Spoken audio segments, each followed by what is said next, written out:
So much, Mr. Mariwala. I hope at least at the end of the program, people here feel nice and happy. May I have Devoshi Dattagupta, the regional chairman. Devoshi is the managing director of East India Pharmaceuticals Limited and is a second generation ICC member. His father, late Mr. Dipankar Dattagupta, was also the president of Indian Chemical Council. May I have Mr. Naik, CEO of Dow India, who stayed back today to meet Dr. Sharma, of whom he is an ardent admirer. He is currently the CEO of Dow India. Mr. Adhika Shekhar, also an executive committee member and chairman managing director of Barmalori Limited.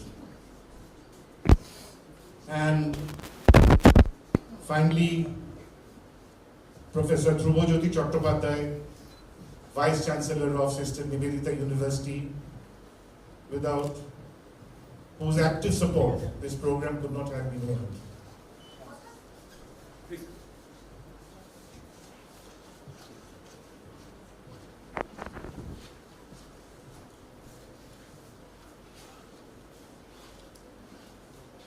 I'll take a few minutes of your time discuss my feelings about Acharya Prafulla Chandra.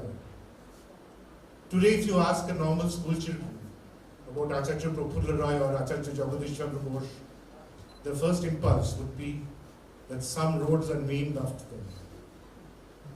I think the fault lies not with that generation but with us, that we have not been able to narrate to them or inculcate in them our rich tradition and have forgotten the past. From whatever little I have read about Acharya Prafulla Chandra, apart from being, of course, one of the eminent scientists and one of the forebearers of Bengal Renaissance as far as science was concerned, was an enigmatic person. He was a scientist, he was a patriot, he was a rationalist, he was an author, he was a revolutionary, entrepreneur, and a mentor. That's quite a bunch. He, of course, as anybody, I'm sure, if you go to Wikipedia or Google, will know that he was the first who discovered and published a paper on mercurous nitrate way back in 1896. But during his stay in England on a scholarship, he also wrote a book called India Before and After the Mutiny.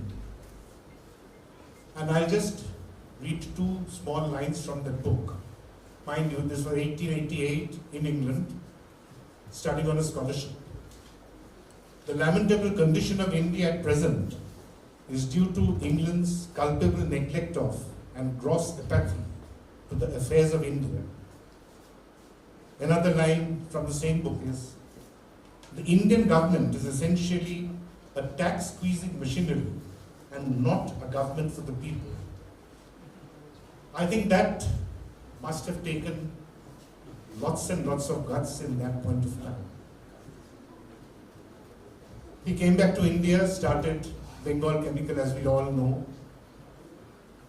which was more from the Swadeshi zeal. And he was also the father of the chemical industry in the East.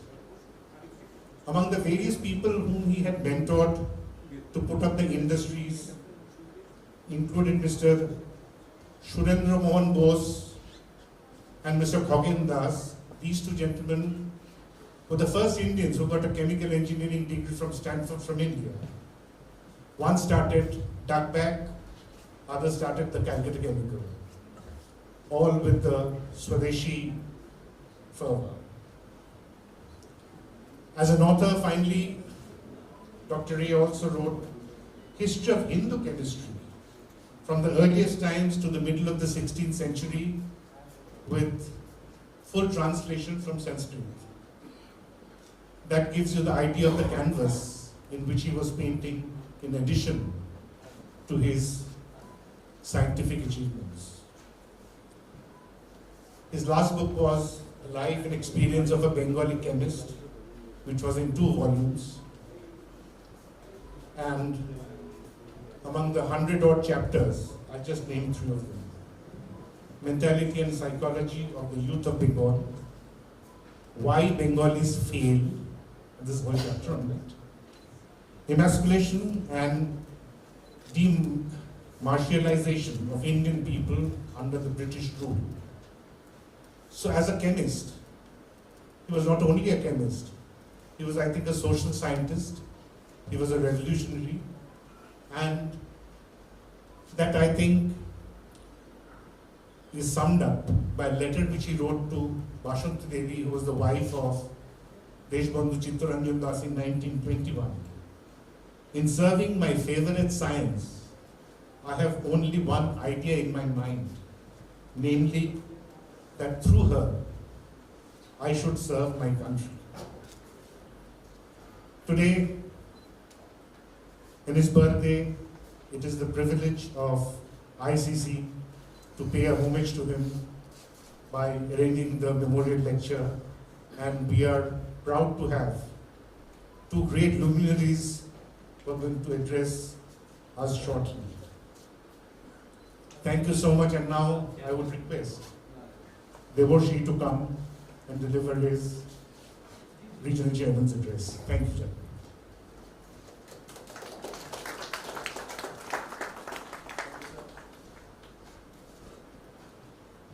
Thank you, sir. Good morning, everybody. Respected Padma Shri Padma Vibhushan Professor M. Sharma, respected Professor Shobhik Bhattacharya, respected Professor Dr. Dhrubajyoti Chattopadhyay, distinguished faculty member and guests, students, research scholars, my president and the executive committee, members of the Indian Chemical Council, and representatives of the media. Today is a fantastic day as we resume the very prestigious Acharya Prafulla Chandra lecture back into the fold of ERO. And it gives me immense pleasure to welcome all of you in this unbelievable atmosphere today. Now, as you know, as Mr. Sengupta has already said, that the ERO organizes this lecture every year to pay homage to Acharya Prafulla Chandra, who was the founder president of the Indian Chemical Council. That time it was known as the Indian Chemical Manufacturers Association. The lecture is usually on topics of the world's latest trends and technologies in the field of chemistry. Today we have 2 eminent teachers of their respective fields here. Padma Shri Padma Vibhushan, Professor M. Sharma, who needs no introduction. Sir, we are really grateful for your time and effort that we have taken to come here. It's a huge honor for all of us at ICCERO as well as SNU to be hosting you today. Sir, may I recall that 25 years back, you were there in the first Acharya Prafulla Chandra lecture, and we thank you for that. I also welcome Professor Shobhik Bhattacharya, Senior Vice President, TCG CRES, Center for Research and Education in Science and Technology in Kolkata, who has accepted our invitation to give his lecture on corporate engagement in higher education covering industry immersion for students, which will be very helpful to the students present here. I also welcome Professor Dr. Dhrubajyoti Chattopadhyay, and I thank him for all the help and support. I would be failing in my duties if I do not mention Sri Shottam Rai Chaudhary, the Chancellor of Sister Nivedita University, and Madam Ina Bose. Without their support, I do not think this would have been possible today. I also welcome, as I said, our president and captain, Sri Bimal Gokuldas, who has led ICC in a brilliant way, and with him, our executive committee members who are industry leaders and stalwarts in their own right. We are also very happy to have them here in Calcutta. So thank you, sir. I also welcome all the distinguished guests and students, faculty members present here, and those who are participating online through the live streaming link. So welcome everybody. We from the ERO will be organizing the Acharya Prafulla Chandra lecture every 2nd of August, every year. So may I take this opportunity for all of you to block the dates for the coming years. I would also welcome our colleagues from the ICC Mumbai head office, Sri Selvam and Sri Jaykumar. Thank you, sir. And of course, our team who has worked very hard for the last few months. Chattopadhyay Sahib is there, Mr. Gautam Mukherjee, Mr. Chandan Sengupta and everybody, Mr. Abhika. Without his help, it was not possible. So I hope you will benefit from today's lectures from the two stalwarts who are here, and you'll have a great time. Thank you so much.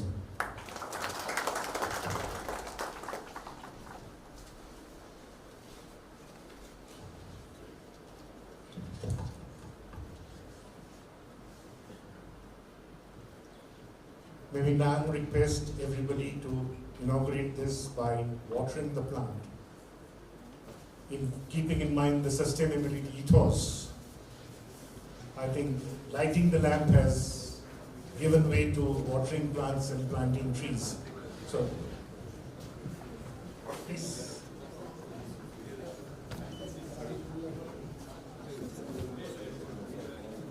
Hey, Modi. Hey, Modi. Can request Professor Sharma and Professor Bhattacharya also.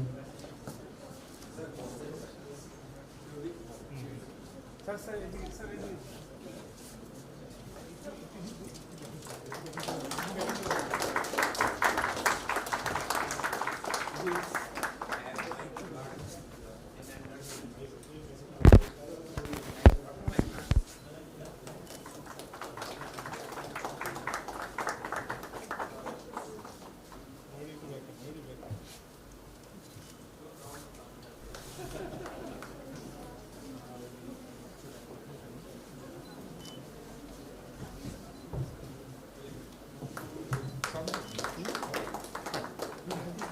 Correct.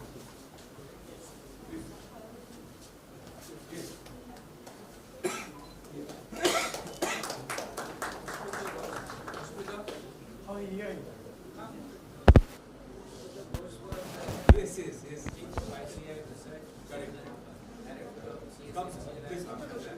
Yeah.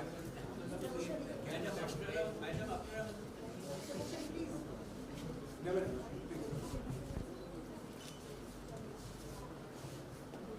Without these two madams, this program would not have been possible. The other madam, please.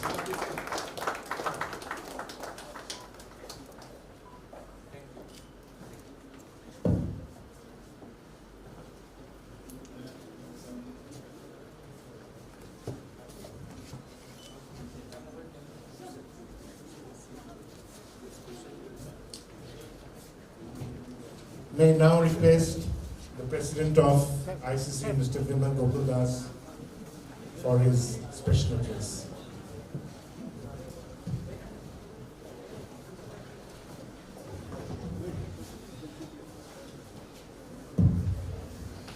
Thank you, Chandan. Professor and Padma Vibhushan, Professor M.M. Sharma, Professor Chattopadhyay, Professor Bhattacharya, my colleagues from the Indian Chemical Council, and Rajan, Chandra, all of you who've joined us, and of course the audience, which consists of a great mix of students, faculty, industrialists, researchers. It's great to be here today. I think taking the time to remember Acharya P.C. Ray is very important. We missed 2 years because of unavoidable circumstances. But truly, he was the father of chemistry in India. He was also the father of the Make in India movement, if you may call it that. He was way ahead of the generations when he said that things should be made in India, you should use Indian, why use imported things, including things like medicine, chemicals, whatever. So that kind of ethos, that kind of thinking is what we are now realizing, what many other countries are realizing. Don't chase your manufacturing away. And it's something to learn from your forefathers. I think, Professor Sharma is in fact my guru. When I entered the halls of the University Department of Chemical Technology, UDCT, in 1987, he was heading the chemical engineering department there, and of course later went on to head the institute, and he transformed it really. But he actually had a huge impact on my thinking, my career. So I'm personally grateful to him, and could not think of a better person to deliver a talk on the occasion of Acharya P.C. Ray's birthday.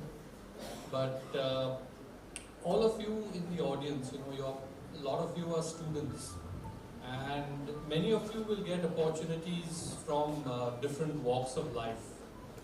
And I'd like to take a couple of minutes today to talk to you a little bit about the chemical industry itself. Most of the time we get bad press. You hear about accidents, you hear about pollution, and you think that's all there is in the industry. But that's not correct at all. And it's probably the fault of the industry itself that we don't project the correct image, the bigger picture. And ICC is working towards it. We still have a long way to go. And we've decided in one of the recent meetings to make a dedicated effort towards delivering to the general public the kind of information about what the industry is actually doing. In fact, there's nothing you can do without the chemical industry. People talk about, pharmaceuticals, people talk about information technology, people talk about, whether it's is the cars you drive or anything like that. Nothing is possible without chemicals. In terms of numbers, the industry in India is about 180 billion US dollars. I don't know how many of you are aware of this, but we are far bigger than even the automotive industry. Still we don't have that kind of image. Everybody likes working in the automobile industry. Nobody likes working in the chemical industry. Why is that? It's a question of perception. Pharmaceuticals, it comes across as a clean industry, but in fact, without chemicals, you can't make pharmaceuticals. And today we are in a situation where a lot of the intermediates for pharmaceuticals are coming in from China. And the fear is not whether we should stop Chinese imports. The real fear is, what if China stops giving these intermediates to India? Are we prepared then to make the pharmaceuticals ourselves? So the industry has a long way to go. We have tremendous opportunities. We are one of the fastest growing economies. We will consume more and more. The question is whether we will consume what is made in India, or we will consume what is made outside and become heavily and even more dependent on imports. For the students out there, I think the opportunities in the chemical industry are fantastic. You could be doing just about anything, whether you're making semiconductor chemicals, or you're making fertilizers, or you're making any of the specialties. Think about that as a career before you would switch to, say, the finance or anything like that, because chemical industry is going to grow. the research and the top people in R&D are paid as much as CEOs, and very difficult to find the right people. And we have a great talent pool. I think chemistry itself, and you combine it with engineering, could take us to where we need to be, become a real powerhouse in the chemical industry as well. So the Indian Chemical Council does play a role in promoting the industry, in encouraging investments, in bringing in collaborations, things like that.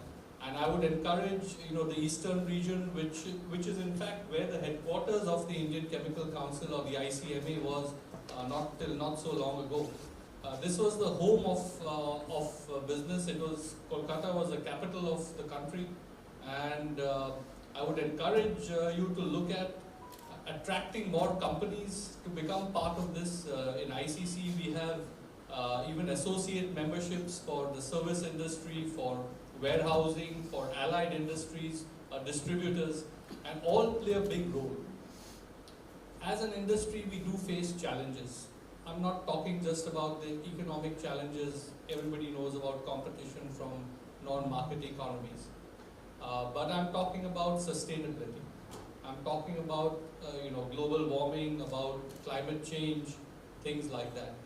And the industry can play a big role in alleviating the impacts of climate change. We do consume a lot of energy, but we also make a lot of products which could help in controlling temperature rise. People don't realize this. About plastics, you would hear a lot of bad press. And the fact is that plastics save many more lives than you would think. You could not do anything without plastics today.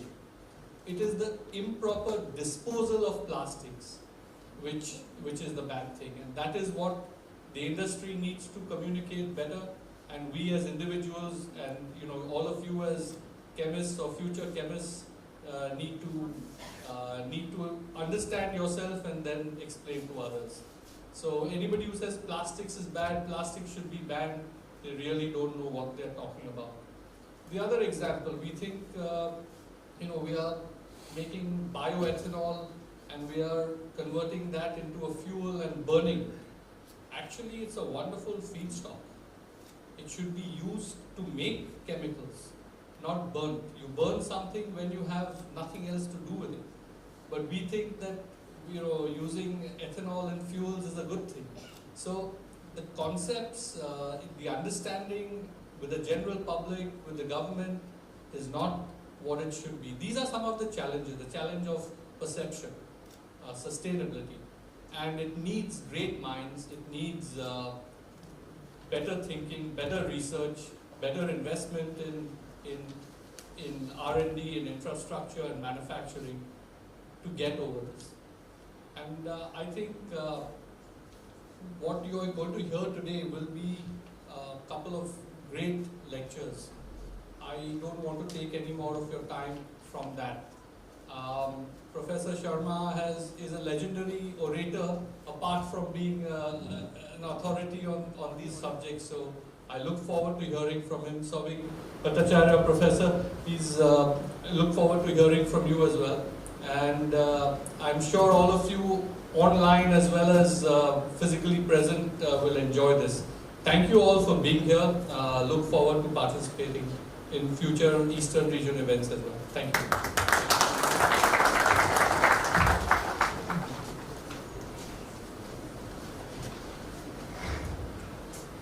Thank you so much, Mr. President. That was great. And putting both chemicals and petrochemicals in the right perspective. I mean, we are not such bad boys after all. And without chemicals and petrochemicals, I think none of these would have been there anyway, would have been sitting in the field or something. Next is a small presentation on Indian Chemical Council. I think a couple of chairs will have to be realigned. Mr. Soti Selvam, the Director General of Indian Chemical Council, Executive Director, Indian Oil, will tell what Indian Chemical Council is all about. Yes, sir.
Good morning and greetings from Indian Chemical Council.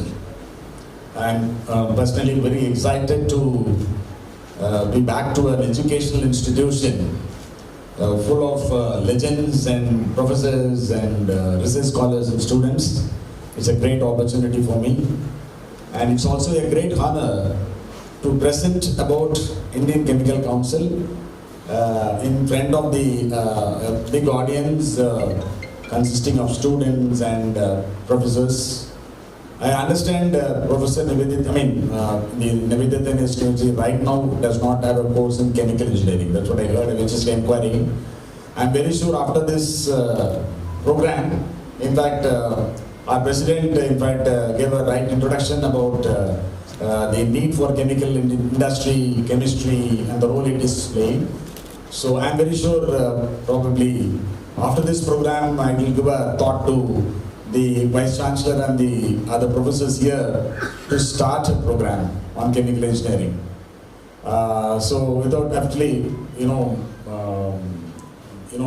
are here to listen to Professor M.M. Sharma and Saubik Bhattacharya, who are the true legends, living legends, and they are here to, deliver memorial lecture in honor of Acharya Prafulla Chandra, who is the father of chemistry and chemical engineering.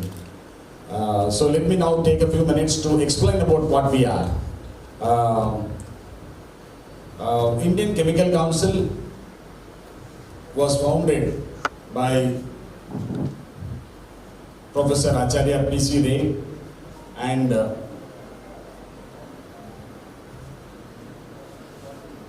Rajmitra Bedi, way back in 1938.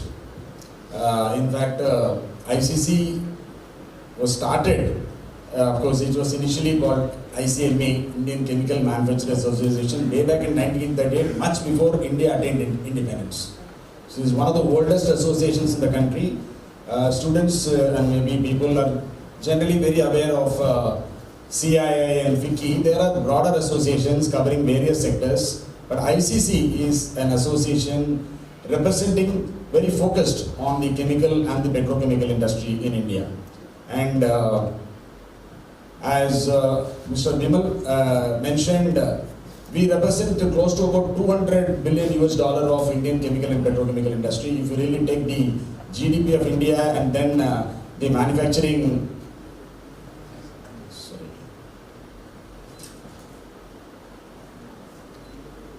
the GDP of the manufacturing sector and then take the contribution of chemical and petrochemical, you will find it very, very significant. So it's a representative body of the chemical and petrochemical industry in India, and the executive committee, the president you have seen, the vice president you have seen, and the executive committee members are veterans in the fields of chemical industry. You have seen the CEO of Dow Chemicals, the second largest chemical industry in the world. You had you saw Mr. Bimal speaking. He is running a more than 100-year-old company, Dharamsi Moraji. So you have the legends here, veterans here running this ICC. This is just a to give you an idea about who are the office bearers, Mr. Vimal Gopal Das, the President. I don't know, he's jumping. Mr. Rajan Mariwala, Managing Director of Attorneys Fine Chemicals. He is also a director in the famous Mariwala Group. Mr. Karthik Bharatram, Joint Managing Director of SRF. SRF, you all must be knowing, it's a very big industrial conglomerate in country. Now we have regional chairpersons. Mr. Debarish Dattagupta, Managing Director of East India.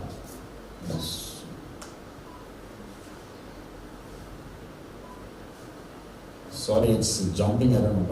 Okay, East India Pharmaceuticals is the chairperson for the Eastern region. Similarly, we have the CEOs of various big companies representing the regions. There is Rajesh Srivatsava of Jubilant Ingrevia, he is the chairperson for Northern region. Ravi Kapoor, Managing Director, CMD of Hybec, is the chairperson for the Gujarat chapter.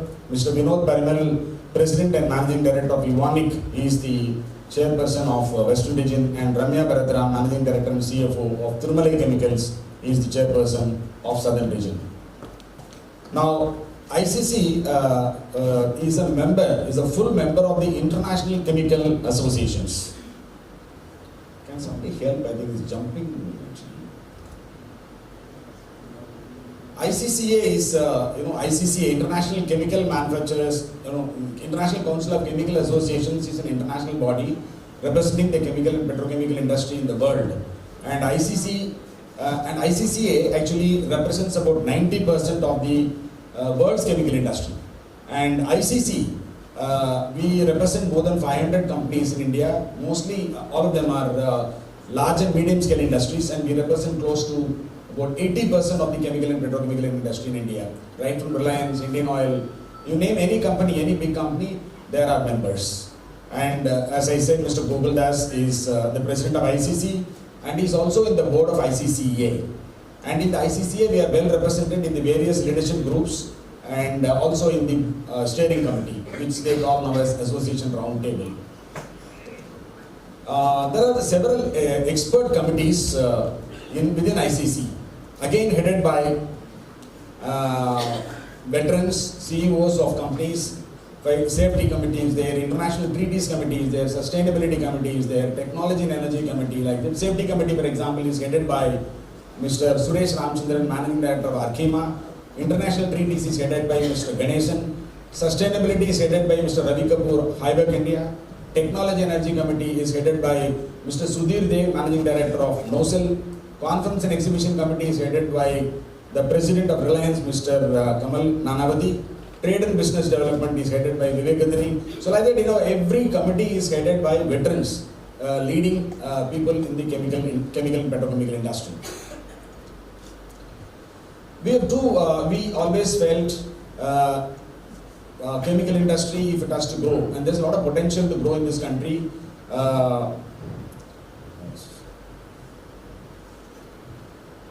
And if it has to grow, we are very clear that it has to be in a responsible manner. Now, it applies to all the industry. It has to grow in a very sustainable manner. So, we focus on two very important initiatives, that is the responsible care and the nicer globe. In fact, responsible care is spearheaded by ICCA globally, and India, we are the nodal agency. And as an offshoot of responsible care, we have a special initiative called Nicer Globe, specifically focused on emergency response and transportation sector. Under responsible care, there are 7 codes of management, basically process safety, employees health and safety code, pollution prevention code, emergency response code, distribution code, product safety and stewardship code, and security code. All these 7 codes, see, one is, we are the nodal agency who is authorized to provide the logo for the companies after a thorough audit and gap analysis. In addition to that, we have several separate initiatives around each of these codes. We have expert committees working on these 7 codes. You have seen those expert committees in my earlier slides. Now, it's our endeavor that every chemical company in the country should become a responsible care member. Because, as I said, if chemical industry has to grow, I'm sorry, there's some issue because the jumping, slides are jumping, I'm so sorry. So we are aware that it has, oh my goodness.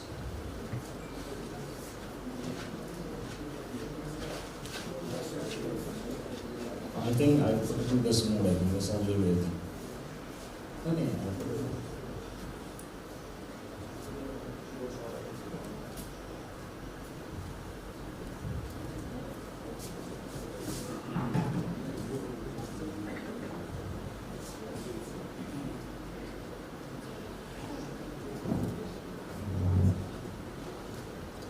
Sorry, some technical glitch.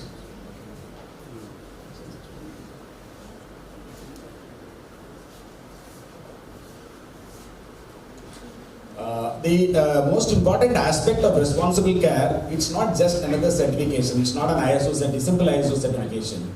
The most important aspect of responsible care is that the commitment from the top management, commitment from the CEO, that's the first part actually. So before any company is considered for RC logo, there has to be a commitment is taken from the topmost management, and then we start working on the responsible care. So after the 7 codes are implemented, then the companies get RC logo. It's granted by ICC, and I would urge every company in the chemical industry to go in for RC logo. There are close to around 100 companies at this point of time, and about 100 close to 200 companies who are signatory to start with RC logo.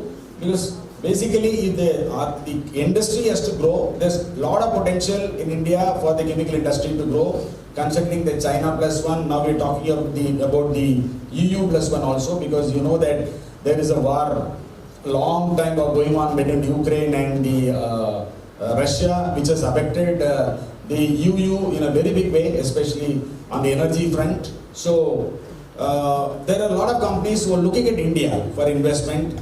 So definitely, there's tremendous potential for the chemical industry to grow in India. So when chemical industry grows in India, there will be definitely a big requirement of talent for chemical industry, chemical engineers, chemistry graduates. So definitely it will help in it will be very helpful for bridging this skill gap, and I'm sure chemical engineers will find a lot of opportunities.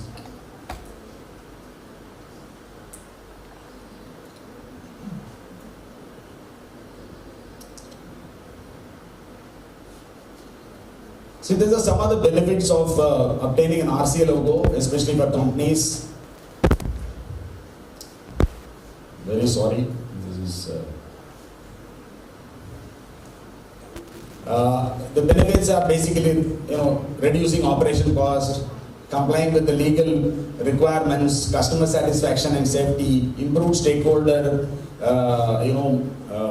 requirements, improved risk and management, and safeguarding the environment. These are the various points which are covered into the 7 codes of the responsible care.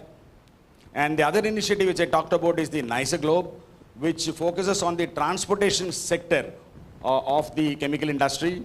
There we focus on tracing, tracking and emergency response, both on ground as well as remote. This is a very important initiative which we are promoting in ICC because it's not only the place where the chemicals are manufactured which are important, it is also the logistics which is equally important.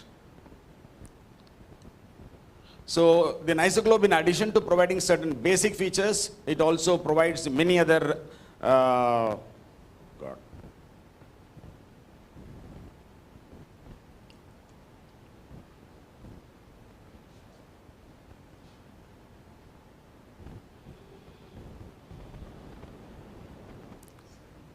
Yeah, I think so.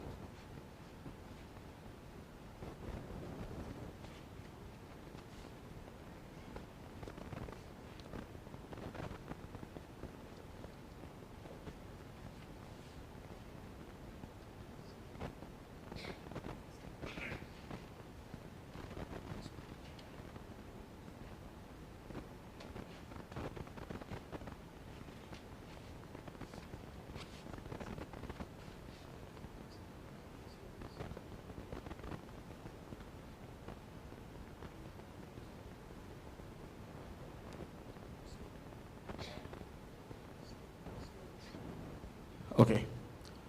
Okay, let me quickly rush through this presentation. So we are also,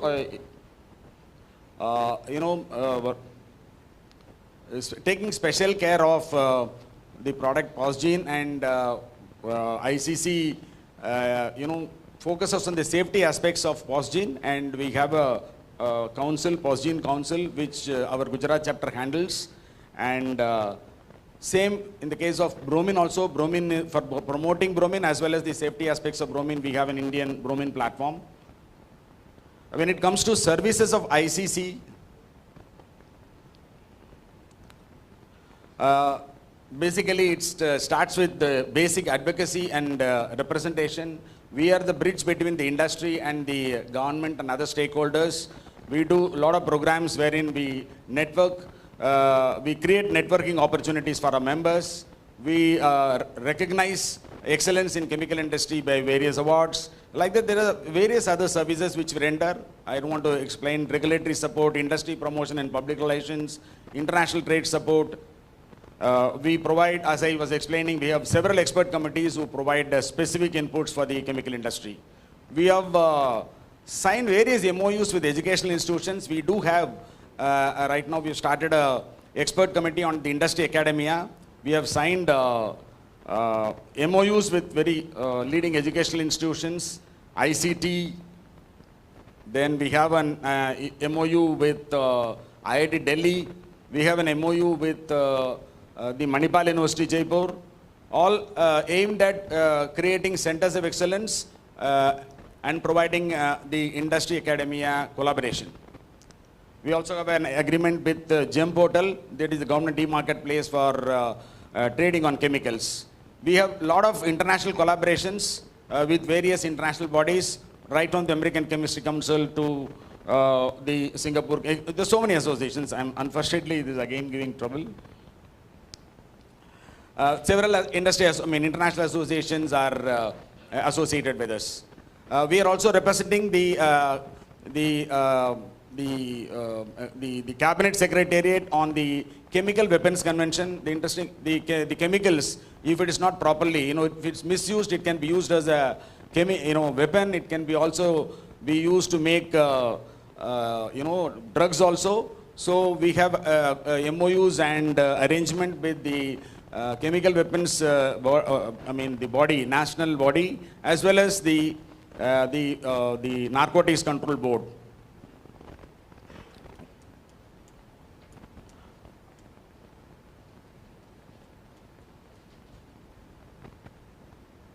So we run several flagship events throughout the, practically every week we run a program. In fact, some of our major events are shown here. The annual India Chemical Industry Outlook Conference, exclusive conference for sustainability.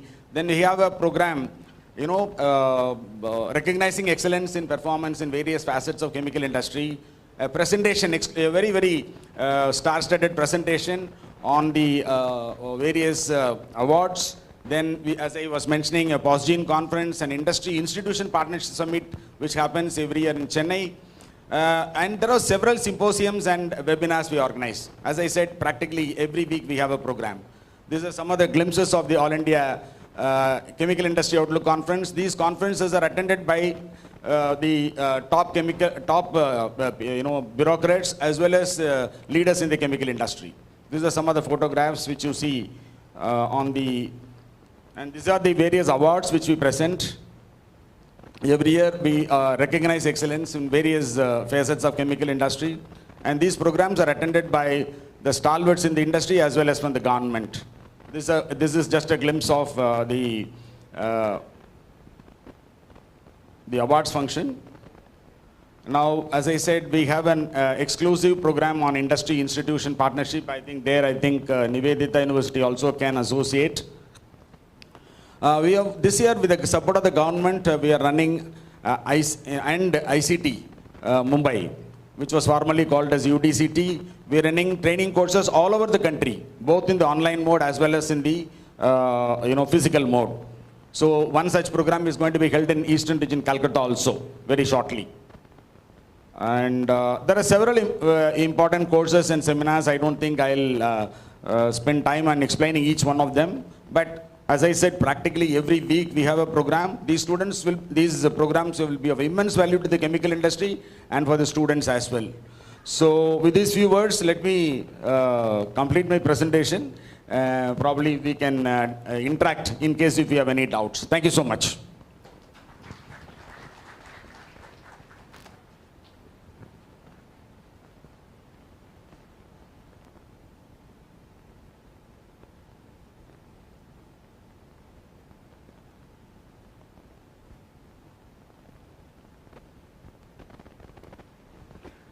Thank you, Mr. Selvam. In spite of the jumping slides, I think you gave a good idea of how many things ICC does in a short time. Thank you so much. May I now request Professor Chattopadhyay, Vice Chancellor, SNU, to come and say a few words. And on behalf of ICC, please do accept our heartfelt thanks for all the support we have got from you. And we look forward to a long partnership with SNU and ICC. Thank you, sir.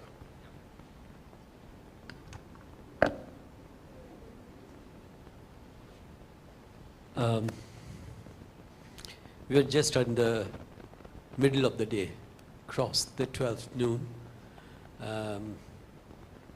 At the onset, I just want to thank the Indian Chemical Council for giving us the opportunity to host this 21st Acharya Prafulla Chandra Memorial Lecture in Sister Nivedita University. So Sister Nivedita University is a very new university. It just started in 2018, but it's a part of the Techno India group, which is a huge platform where we have the engineering colleges, then schools, then from kindergarten to the higher secondary, then in the private engineering colleges, as well as the addition of this Sister Nivedita University is the latest one. And just to mention that this particular university is in the name of Sister Nivedita. And Sister Nivedita is someone who always taught us how to love your country, how to do something for the society.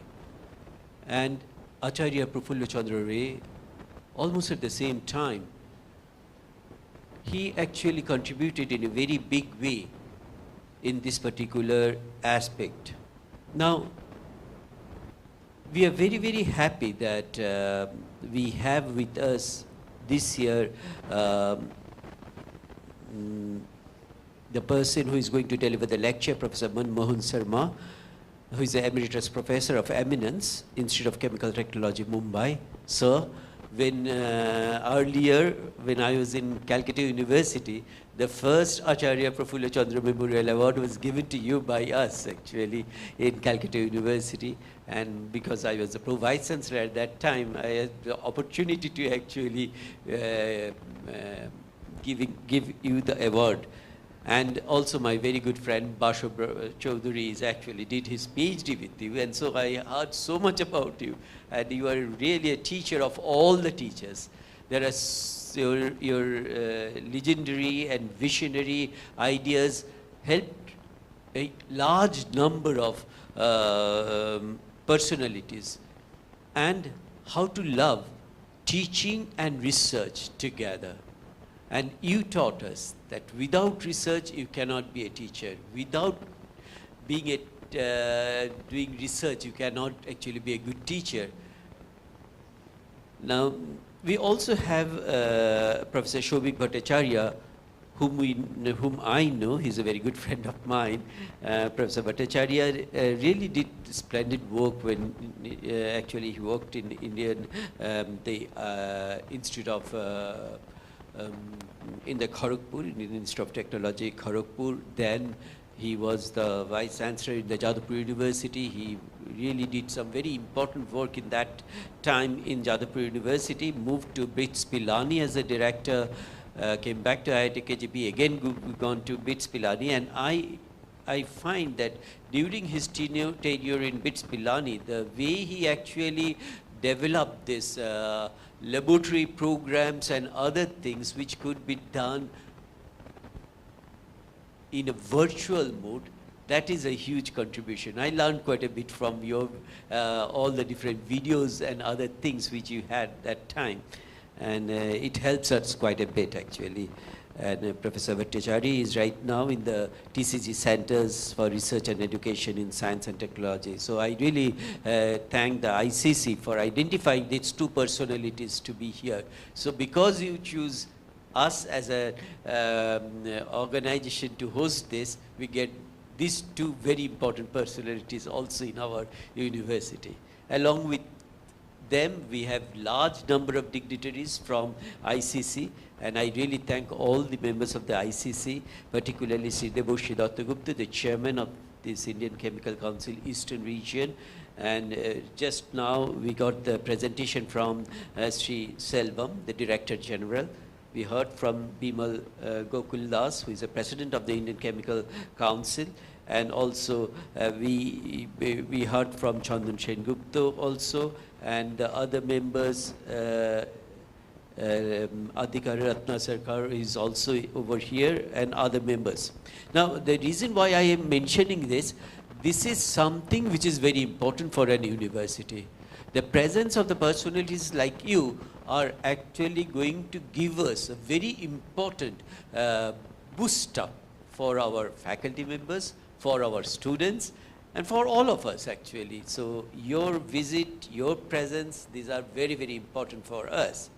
But because we are right now today having Acharya Prafulla Chandra Ray's birthday, 2nd August, being a student from Calcutta University, and because we used to go to his room also in Calcutta University, that's an experience actually. When you go and see the room where he used to stay and hear lot of things, lot of stories about Acharya Prafulla Chandra Ray.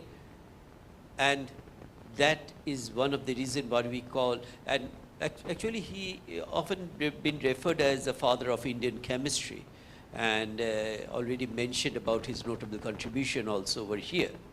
But Acharya Prafulla Chandra Ray's legacy is also that while doing research, he came back and thought that he should start industry. So basically this concept of academician, industry together and research all together, it is actually what I could find that in it's a legacy of Acharya Prafulla Chandra Ray.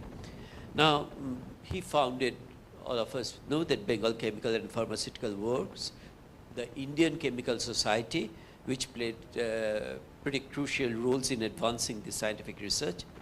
Now, when we are looking at the history of the Indian chemistry and try to find out what is actually there going on, and people are working on it in the different ways, then we normally find it out that I think it's been mentioned over here that if you look at all the engineering colleges, chemical engineering is not actually in only very few colleges. Why? So the concept about chemical engineering, importance of chemical engineering, and that particular thing is not there. So it's a very important role for ICC to play a very important role to come up with this to the different organizations, different institutions, that the importance of this. And I'm sure that I shall definitely want to discuss on behalf of the Sister Nivedita University about the different aspects. But chemistry as a department over here, we always look at the applied chemical things, applied chemical aspects, and we give quite a bit of, when we have our formulation of our board of studies, we have industry members who are from the different chemical industries to actually formulate our syllabus also. So there also we need the help of ICC, that I am sure that we can get guidance from the people from ICC. And just to end, because we are running late, I just don't want to actually delay you from the main lecture of Professor Manmohan Sharma as well as Professor Shobhit Bhattacharya. I just want to mention that Sister Nivedita University is really feeling very, very fortunate that all of you are over here. So on behalf of our Chancellor, sir, on behalf of all of us, we really want to thank all of you who are present over here, specifically the personalities from the Indian Chemical Council. Thank you. Namaskar.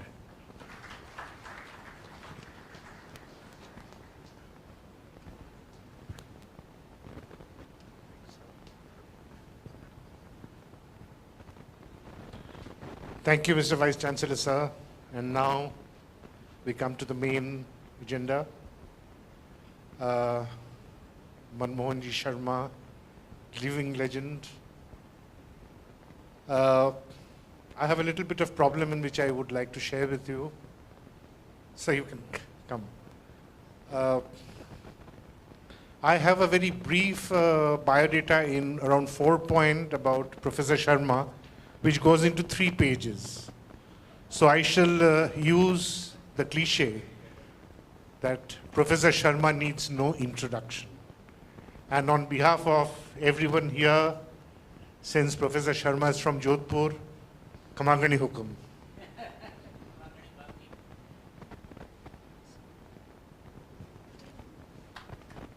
No, I don't have.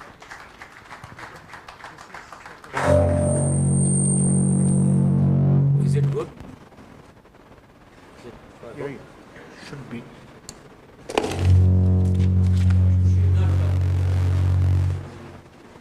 Control किया बराबर? Hello? Is it working? It's not working. Keeps on getting off.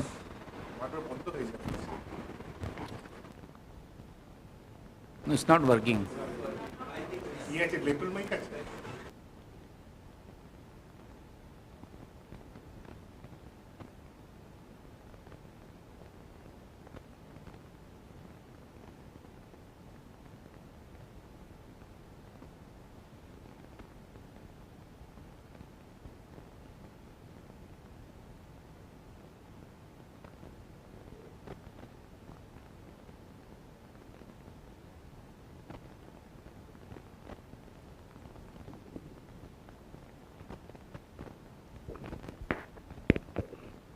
No. No, it's not working. Only the hand one is working, then my hands are not free. It's really not possible. Hello, hello. No, no, it's not working. Hello. नहीं है collar में.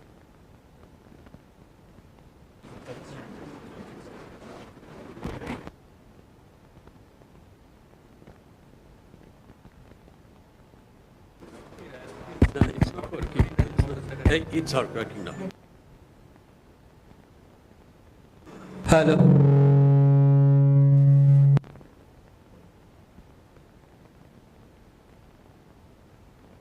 In my Just hand. set up the. Can you feel? Badly.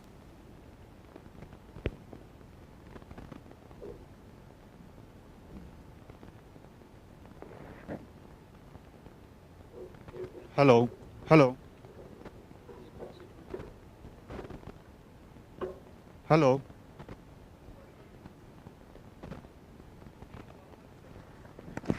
Hello. Hello.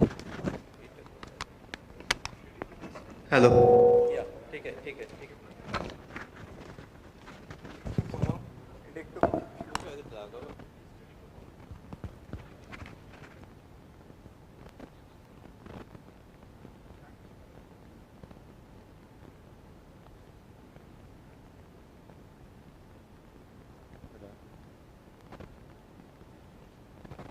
Hello? Can you hear me? Great.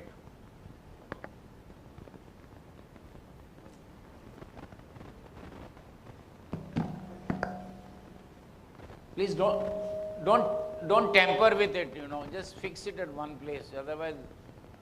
Can you all hear me properly? Okay. Mr. President Vimal Gokul Das, Vice President Rajan Mariwala, Mr. Datta, Vice Chancellor of this university. I have, of course, great admiration for Sister Nivedita, being a devotee of Ramakrishna Paramahans and admirer of Vivekananda. I feel privileged to be in a university named after Sister Nivedita. I am humbled by being invited again. The inaugural BCRA lecture I had given in Calcutta, and as you were told, the Calcutta University's maiden BCRA medal was given to me also by Indian Science Congress, and I had the privilege on behalf of the ministry to visit Bengal Chemicals, and so I have gone through the old site, which itself is a very valuable place in Calcutta. I had seen all the naphthalene purification, Casapolan and Petal and whatnot. I'm very happy to be here and give you tour the horizon.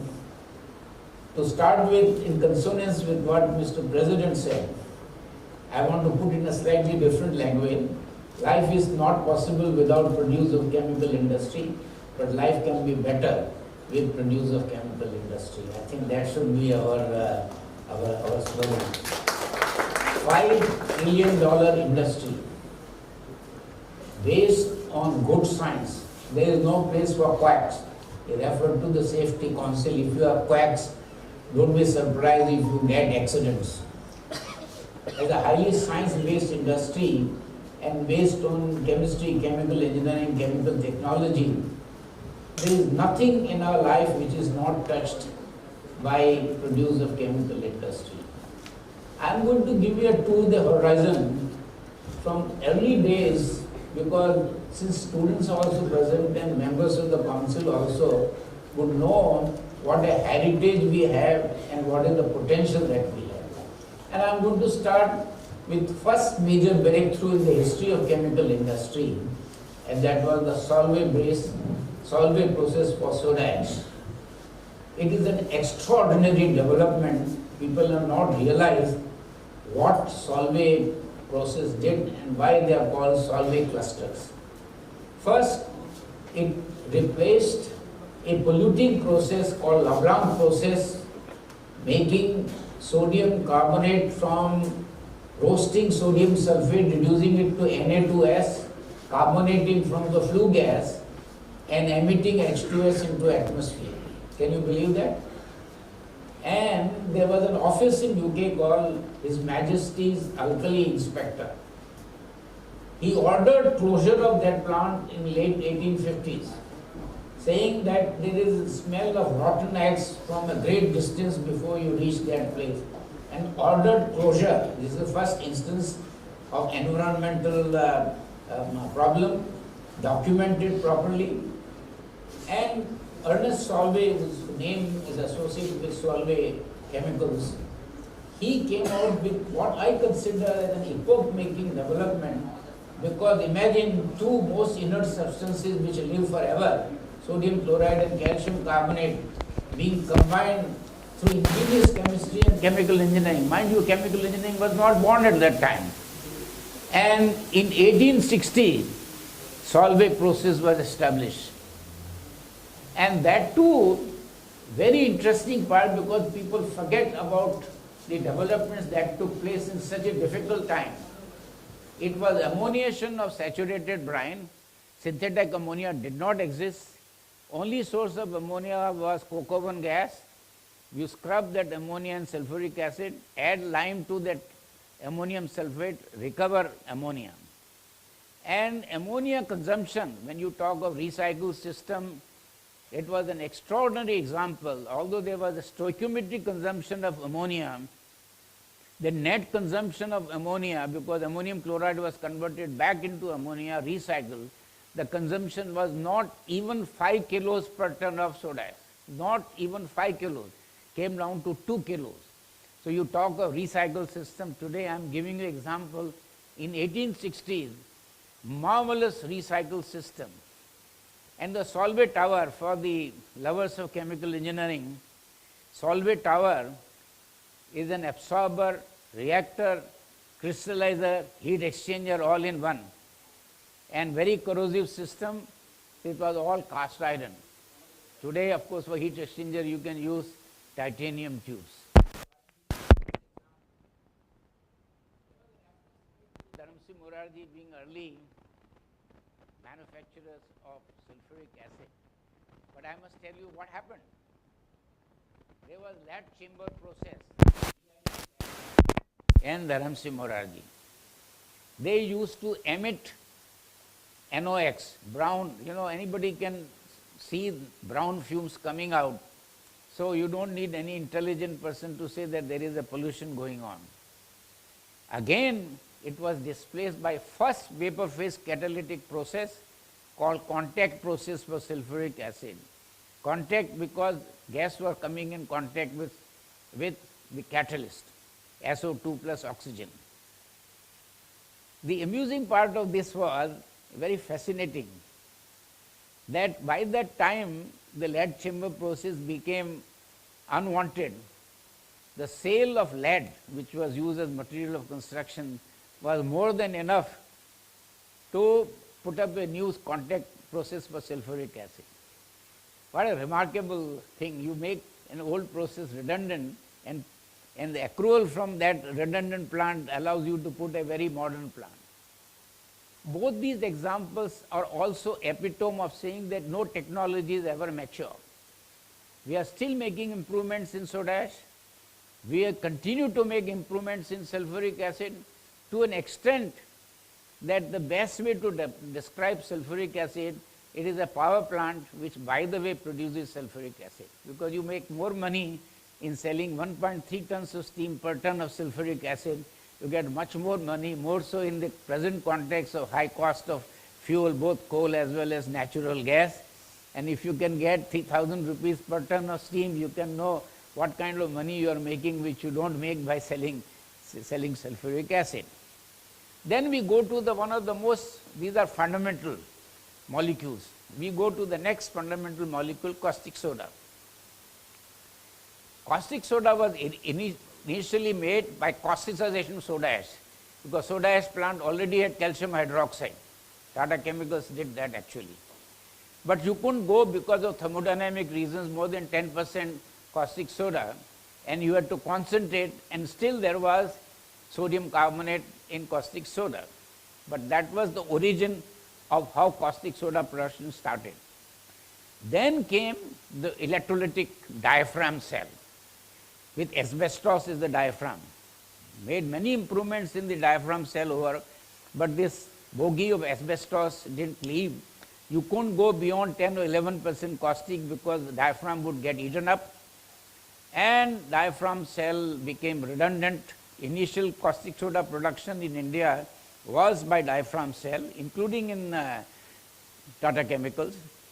Then came a very important breakthrough in the history of electrochemical processes. The mercury cell came in. It came with a bang, because you could make 48% caustic soda rayon grade. Diaphragm cell did not give you caustic soda of rayon grade.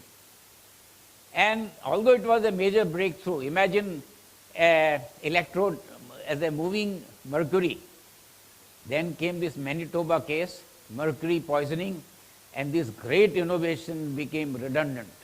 India was one of the first countries to ban manufacture of caustic soda through mercury cell, and all mercury cell plants had to change over.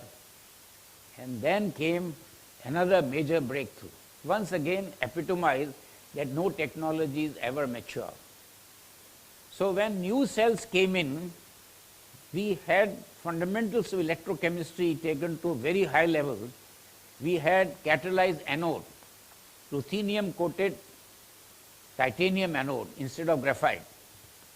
So the new cells, membrane cells came in, and membrane cells revolutionized caustic soda production, because it went to 32% directly even 35%, even 38%, most do up to 32% caustic soda through membrane cell. And how did this breakthrough come through? The membrane based on Nephion fluoropolymer, it came out of researches in the space program. DuPont had made Nephion for the space program. And this became the most versatile. Today it is again in use because of electrolytic hydrogen production, Nephion. And unfortunately India doesn't make these membranes, but membrane cells are everywhere in India today. It doesn't stop here. Now we have catalyzed cathode. And even more important, when you don't have full-scale use of hydrogen, you have now internal fuel cell so that you can bring down the most important cost factor in caustic soda of power. The power is reduced by 20%, 25% by having internal fuel cell. And of course, the concomitant development was in order to recycle HCl not through Deacon's process, but by electrochemical process, going back to hydrogen chlorine, both being in the recycle for making aniline or MDA and all. So look, chemical industry, how it uses high science and how no technology is ever mature. Now I am going to go to the epoch making, the most outstanding development in the entire history of chemical industry, endorsed by Chemical Heritage also, and that was the First World War Haber-Bosch ammonia. Professor Haber had tested 5,000 catalysts, and as a physical chemist worked out the thermodynamics of this high pressure ammonia synthesis to prove that the gases were very non-ideal and in a very beneficial way. But what is often forgotten during this war effort, First World War effort, that ammonia was not produced originally for fertilizer. The main aim of all the powers in the world was how to have explosives. And the only source of explosive was saltpeter from Chile, nitrate. That is the only country endowed with the rich resource of saltpeter. And you treat with sulfuric acid, you get sodium sulfate and nitric acid. And no explosive is possible without nitric acid worth the name. TNT, of course, the starting. Our Kharki plant near Pune also did this. So ammonia was actually required originally to convert to NO, NO2, N2O4 to make nitric acid to make explosives, not fertilizer. Fertilizer became later, and the biggest savior of mankind became ammonia, because you could make ammonium nitrate, which is both an excellent fertilizer as well as an explosive. The beauty of many of these nitration products, nitrogonidine goes for sulfur drug, nitrogonidine also goes for sulfur drugs. Nitrogonidine explosive, nitrogonidine for sulfur drug. Ammonium, cellulose nitrate for polish, cellulose nitrate gun cotton. So this is the feature, very good product of chemical. Now ammonium nitrate is not permitted as a fertilizer in India by itself, although it's an excellent fertilizer because it combines slow release as well as fast release of nitrogen because of terrorist problem. But ammonium nitrate is still indispensable in terms of mining. So you see how we are enablers, chemical industry enables. And as was said, actually we are also preventer of pollution. If you look at most of the pollution devices, you take sulfuric acid plant or nitric acid plant. What did the modern science and technology did? SO2 emissions used to be 5,000 ppm. DCDA brought it down to 200. Even that is not allowed to be emitted. Even that is taken care of. You look at NOx, you can't see any brown fumes coming out of a nitric acid plant at all. Because if it comes out, it is visible. So you don't need any expert to say that you are polluting. This ammonia part has been declared as the biggest ever development in the history of chemical industry. We are still making improvements. And in spite of all the, the first Nobel Prize went to Haber. And only time an engineer got Nobel Prize was Bosch, because ammonia production would not have been possible without input of engineer. Now, ammonia is still receiving many developments, but we are yet to see a major breakthrough by which the pressure is brought down by bringing down temperature. Because you need higher temperature, you need higher pressure because of pure thermodynamic reasons. Having said this, now I am going to jump and tell you something about what happened in the organic part and how inorganic gave birth to organic chemical industry. And I take you to Germany, rapid chemistry. Everything was made from acetylene, in turn made from calcium carbide, not by cracking methane. All acetylene came from hydration of calcium carbide, inorganic molecule, giving birth to organic chemical industry. Everything was done from acetylene. Vinyl chloride, hydrogenation of ethylene, acetic acid, acetylene, vinyl acetate, dimerized acetylene, vinyl acetylene, chloroprene, name it. Everything was on acetylene. Got almost all of it replaced by ethylene and butadiene. But it was responsible for major growth of organic chemical industry, and Germany became very famous because of rapid chemistry. Around that time, oil was discovered in US, and the birth of petroleum refining and start of petrochemicals started then. Why? US is a gasoline guzzling country.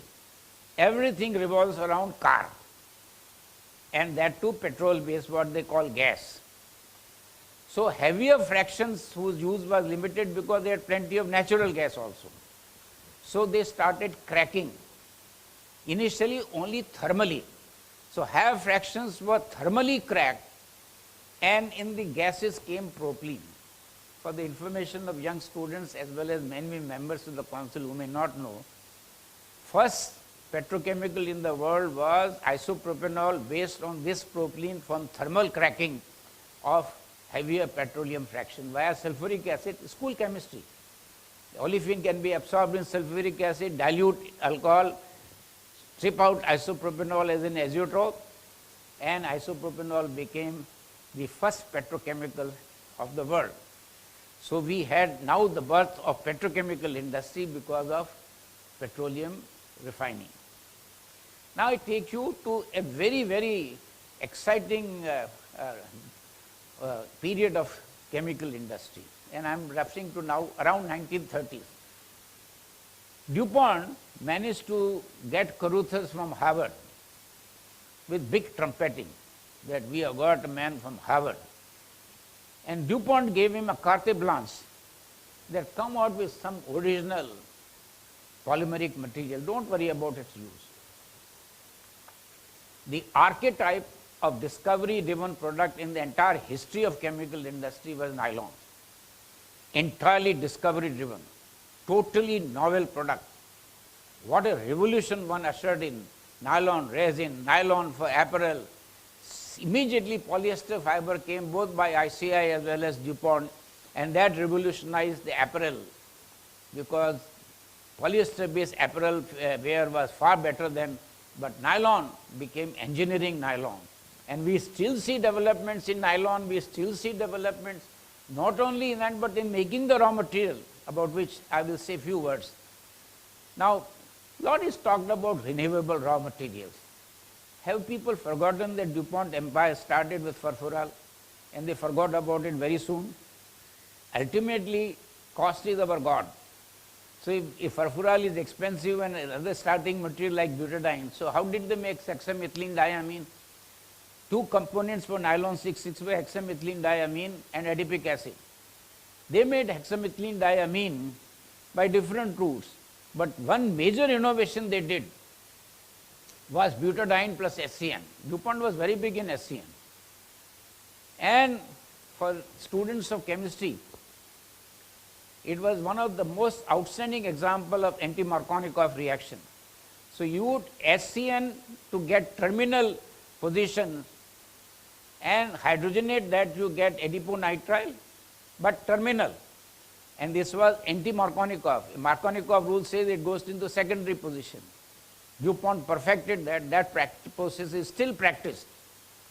In the other major development that took place many years later by Monsanto but based on some fundamental work in Institute of Electrochemistry in Moscow, that electrohydrodimerization of acrylonitrile to adiponitrile. Mark my words, electrohydrodimerization in an electrolytic cell, that plant still exists. More than one plant of adiponitrile is based on acrylonitrile. Look at the beauty. How you are able to dimerize in linear position. I am going to say something more because renaissance of electrochemistry. I just want to debate for a minute. You hear so much about electrolytic hydrogen today, but two things Indians have forgotten. And for the interest of ICC people, the first ammonia plant that came in India was in Belagula, in the state of Mysore, based on hydropower. 5 tons per day of ammonia, big news in India at that time. That ammonia based on electrolytic hydrogen. And how people can forget Nangal. When Nangal hydropower came, they had no use for power. So electrolytic hydrogen based ammonia of large capacity was put up in Nangal. So they couldn't make urea because there was no carbon dioxide. It was ammonium nitrate. From that ammonia made the nitrate. But there was a hidden agenda that you can convert this overnight into an explosives factory and make ammonium nitrate explosive grade. That was, and by the time they put up this, there was so much consumption of power in the farming that power was not available. India did start ammonia both with wood in FSCT. FSCT also did electrolytic hydrogen. So, many times we forget, and just, Vimal Gopaldas talked about alcohol. I read every page in late 50s of the so-called Great Alcohol Committee report of Government of India. The major tenet in that report was use of alcohol as a feedstock is far better than burning it as a fuel. And some honorable ministers are prophesying that cars can run with alcohol, forgetting that up to 1956, all the cars in North India used to run exclusively on alcohol because we had no refinery. And it was called power alcohol. How we keep on putting up, politicians have license to say whatever they want to say. Who is to contradict them? I'm giving you burning examples of, okay, these 30s saw this extraordinary development. Just like ammonia, I consider this archetype discovery-driven nylon as an epoch-making because it gave then birth to polyester. But little deviation I want to make in the same period to show how cleaner and greener is smarter. And I refer to ethylene glycol. Mind you, at that time, when this was developed, polyester was not born. And main application of ethylene glycol was antifreeze because I told you America, everything revolves around cars. And in winter time, water will freeze in the radiator. So they used to add antifreeze, that was ethylene glycol. How was it made? Through chlorohydrin. So all the chlorine and alkali was wasted. And came a major development of catalytic oxidation of ethylene to ethylene oxide. Mind you how tricky it is. You are getting a cyclic ring by vapor phase oxidation silver-based catalyst. 1930 is first major example in organic chemical industry where a dirty process was supplanted and a clean process came in, ethylene oxide glycol. By that time polyester fiber came, we needed glycol of fiber grade and that was purified. Initial yield of ethylene oxide was just over 60% of theoretical. Today it is 84%. There is another theory which says you can't cross that, which I don't want to elaborate, but there is a very elaborate theory that why you can't cross theoretical limit of 84.5 or 85%. So ethylene oxide, ethylene glycol is this. And old ethylene oxide plants were adopted for propene chlorohydrin, propylene oxide. That is how propylene oxide and polyols for urethanes came. Urethanes came soon after. But I want to tell you something, how even this has been completely supplanted. All propylene oxide today, globally, major part of propylene oxide is made in a co-process. This Lyondell Basel does it by tertiary butyl hydroperoxide propylene simultaneous production of tertiary butanol propylene oxide. Shell is a major based on ethyl benzene making styrene and ethyl benzene hydroperoxide to convert propylene to propylene oxide. So all propylene oxide was made by this new process. But there is a very famous saying in India that when you get a bride, you don't want the maid with her. So people were interested in propylene oxide on standalone and no co-product. And a major breakthrough has come, propylene plus hydrogen peroxide commercialized on a grand scale to make propylene oxide. It's commercial on a fairly big scale. See how technology advances and how you keep on changing, and how if you are not alert that you thought you had a thriving industry and you are completely supplanted. I will come to that when I come to acrylonitrile. But after that, before that I have to jump to Second War. Second War was very destructive, but very, very innovative and productive for chemical industry. And I will explain to you why. First and foremost, rubber, natural rubber was all cornered by Japanese and all. So the Allied forces, United States, Europe, had no access to rubber. And without rubber you can't have mobility. So United States of America marshaled 55 chemical companies, ordered that you have to develop technology for styrene and butadiene. Every conceivable process for styrene was used, including ethyl benzene oxidation to acetophenone, hydrogenate, phenyl methyl carbinol, dehydrate, make styrene. Butadiene was made by any process you could think of, acetylene, vinyl acetylene, selective hydrogenation. Fermentation of molasses or fermentable glucose to 2,3-butylene glycol and dehydrate that to butadiene. And the famous Houdry process. Eugene Houdry was a mechanical engineer, very innovative person. He developed butenes going to butadiene. We couldn't even start with butane, but butenes to butadiene, which was done dehydrogenation. The first time catalytic dehydrogenation was done was during Second War. Today you talk in a big wave of propylene dehydrogenation with acronym PDH. And we have large capacity PDH plants coming up in India, first by GAIL in Usar in Maharashtra, 500,000 tons by propane dehydrogenation. But the origin of this goes back to Houdry process. And why Houdry was successful? Because these were box reactors. And we have to have valves which operate at 650 degrees centigrade. He developed those valves which operated at 650 degrees centigrade. You could switch from one to another and the deactivated catalyst was regenerated. The Second War gave this extraordinary impetus to chemical. First war, explosives and all, Second war, but there was some other most outstanding development which I consider after ammonia, this electrolytic caustic soda, nylon. The next major innovation I would like to place on record in my thinking was the platforming process of UOP. In very simple words, particularly for students, how hexane can be converted to benzene. It's a linear hexane. You cyclize that to cyclohexane and dehydrogenate all in one step. Isomerize, and this led to production of benzene, toluene, xylene.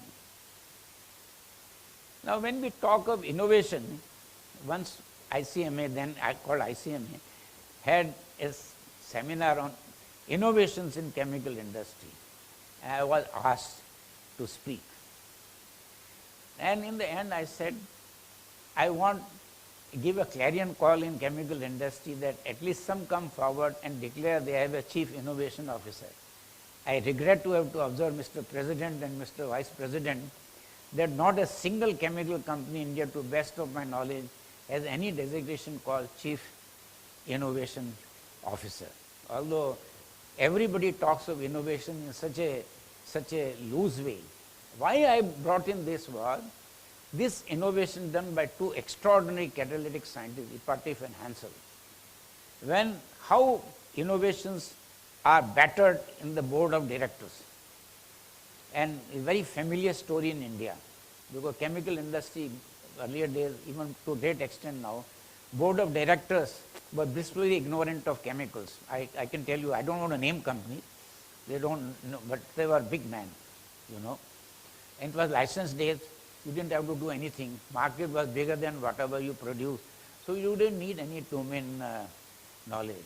So the board of UOP said, what are these damn Johnnies? Want to use platinum-based catalyst, crude oil was less than $1 a barrel. What are you? Soon realized that this was an extraordinary innovation. Benzene, toluene, xylene would not have been possible, which were coming only from coal tar. Today, almost all of benzene, toluene, xylene, very minor quantity, maybe 2%, is all coming from platforming process. How it's called platforming? Because platinum-based reforming. What a fantastic development. Can you imagine in terms of chemicals how hexane can go to benzene? It's done commercially on such a grand scale.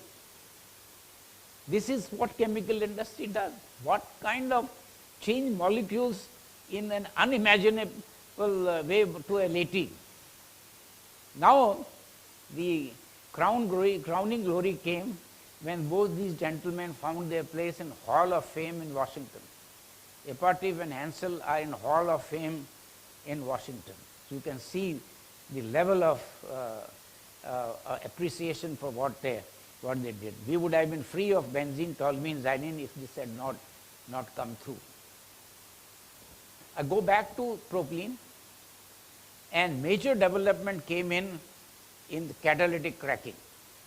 1950s saw a major chemical engineering input into petroleum refining. Fluidized bed cat cracking. Why fluidized bed? Because you can flow like fluid into regenerator, not box type of reactors. And here practice preceded theory. The theory of fluidization came later. But these were working marvelously during Second War. Cat cracking of heavier fraction to make more propylene. Propylene became 4%. And look at innovations in catalysis, science and engineering of cat crackers. Today you have cat crackers which are only performed not for fuels, but in petrochemical mode, they will go up to 20% propylene yield and 5 to 6% ethylene yield by only cat cracking of heavier fractions. We have reached, like in IOC in Orissa, 14-15% yield. Reliance is 11-12%, but it used to be only 4%. Every refinery is putting polypropylene plant, ex-propylene coming from cat cracking. Can you imagine? Not from naphtha cracking or propane dehydrogenation. Now new propane dehydrogenation plants are coming. The origin of propane dehydrogenation, I took you back to Second War when butenes were converted to butadiene, right? Now I take you giant of 50s, epoch making in several ways. Two major important bulk petrochemicals, phenol and aniline. How was phenol made? Monsanto made by sulfonation of benzene alkali fusion. All caustic soda wasted, all sulfuric acid SO3 wasted. Dow came out with chlorobenzene, high pressure alkaline hydrolysis of chlorobenzene to phenol, sodium phenate acidified. Then came breakthrough both by Hercules and distillers. Distillers were well known for whiskey, but somebody decided to move into chemicals. It's distillers which invented the cumene-based process independently of Hercules. And what a change. Cumene, which was only an additive in gasoline in Second War, cumene became starting point, oxidized cumene by air, cumene hydroperoxide, acid cleave, you get phenol and acetone. We have Deepak Nitrite's plant heading to 3 lakh tons per annum. All started with Hadelia, then HOC, and this is the largest capacity plant in India. What a neat thing, completely displaced both the polluting processes, consuming chemicals, echoing sustainability, which was not a fashionable word in those days. Aniline was all made by nitrobenzene reduction with iron acid, and companies like Cyanamide were involved. But Cyanamide did something original. what they did, that ferrous salt that came, they converted that to high price iron pigment. And they made more money from iron pigment than from aniline. But this process became redundant because we had catalytic hydrogenation of nitrobenzene to aniline. All aniline today is made by catalytic. In fact, practically all nitroaromatics are now hydrogenated and not stoichiometric reduction of NO2 to NH2. But these two molecules prove an outstanding example of how polluting plants became clean plants. Nothing can be simpler. The only thing you get out of hydrogenating nitrobenzene to aniline is water. So you can't say. Now I'll take you to a very, very significant breakthrough, only one of its kind in history of chemical industry, for the reason I'll explain to you. Late 50s, early 60s saw birth of acrylonitrile by ammo-oxidation of propylene. What was the background? Russians had developed Endusov process, methane plus ammonia to HCN. They were the first, still by the Russian name. And DuPont capitalized on that in a big way, I alluded a little while ago. Propylene ammo-oxidation, there were two brand new plants of making acrylonitrile, one from acetylene plus HCN, another from ethylene oxide plus HCN, cyanohydrin, dehydrate that, supplanted. Overnight, brand new plants became dead. And the price, propylene was dirt cheap in those days, 60% of ethylene price, and the price of acrylonitrile dropped one night by a factor of 3, from 33 cents a pound to 11 cents a pound, one night. If you heard about crude oil going 3 times one night, but you never heard of a chemical going down in bulk way one night by a factor of 3. That is what ammo-oxidation did to, and then ammo-oxidation technology got adopted for many other products, because you could convert a methyl group into a nitrile group. And there are many technologies. There is no point in my mention, but I am telling this was the major breakthroughs. And then HCN became a byproduct. Instead of HCN being used to make, an acetonitrile also byproduct because of cleavage. So this acrylonitrile did wonders, and acrylonitrile went into ABS plastic, acrylonitrile went into what DuPont had invented, Orlon, synthetic wool, which is practiced on the grandest scale in China, because cold country, maximum production of acrylic fiber in the world is in China, all based on polyacrylonitrile. And this acrylonitrile, cheap starting material, made a world of difference in growth of. And then people found many more uses of acrylonitrile, sand, ABS, and whatnot.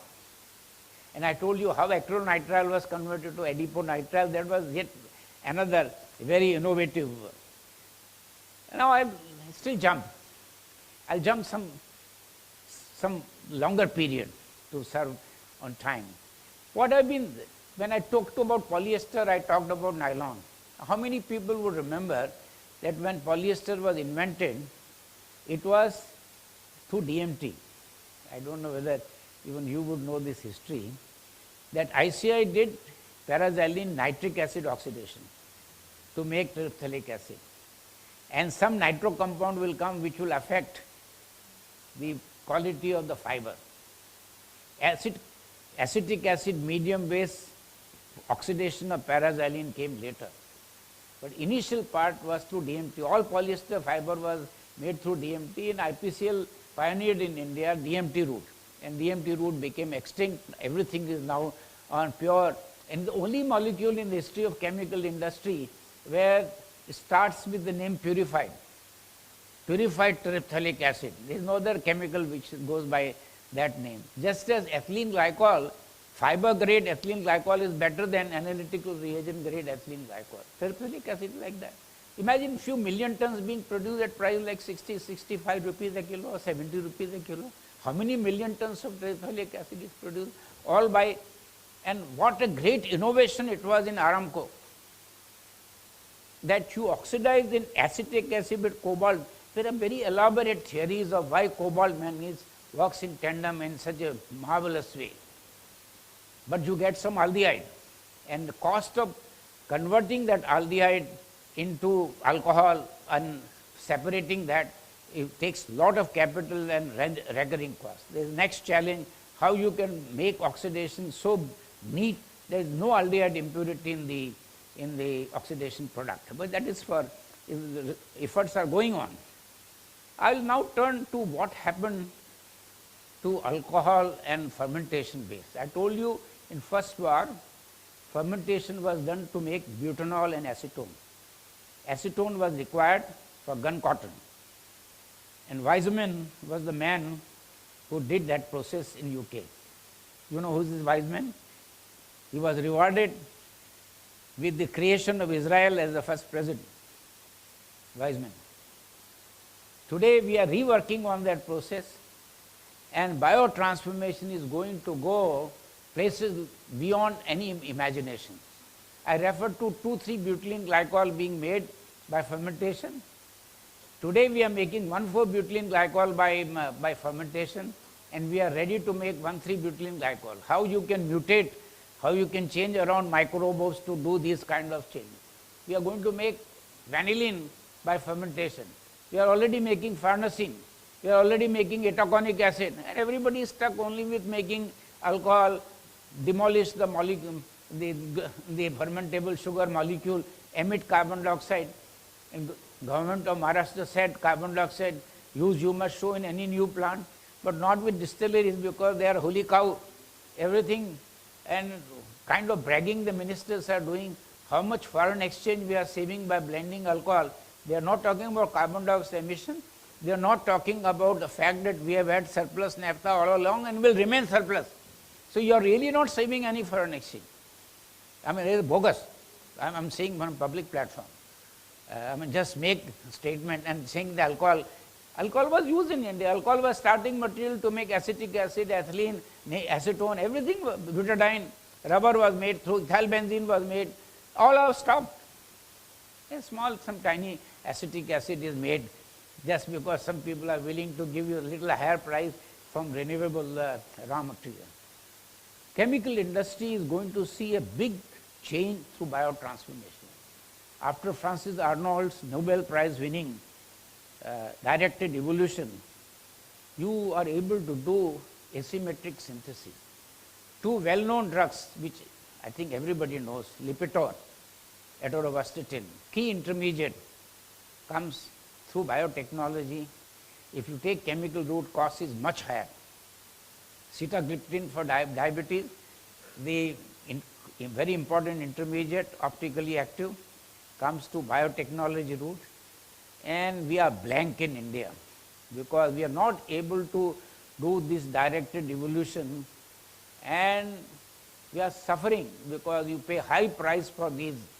Biotechnology is going to take you places. Remember nature, how crafty nature is. Chemical industry can learn a lot from nature. Why? You have a pine tree, it gives you terpenes. Another version of this tree gives you rubber latex. Insect excretion gives you shellac, the first polymer of the world. Even today shellac is required for so many things. Even if you get all your polish done at home of your wooden furniture, is shellac even today. And yesterday, when Shekhar Mande was giving a talk in ISCS on their foundation day,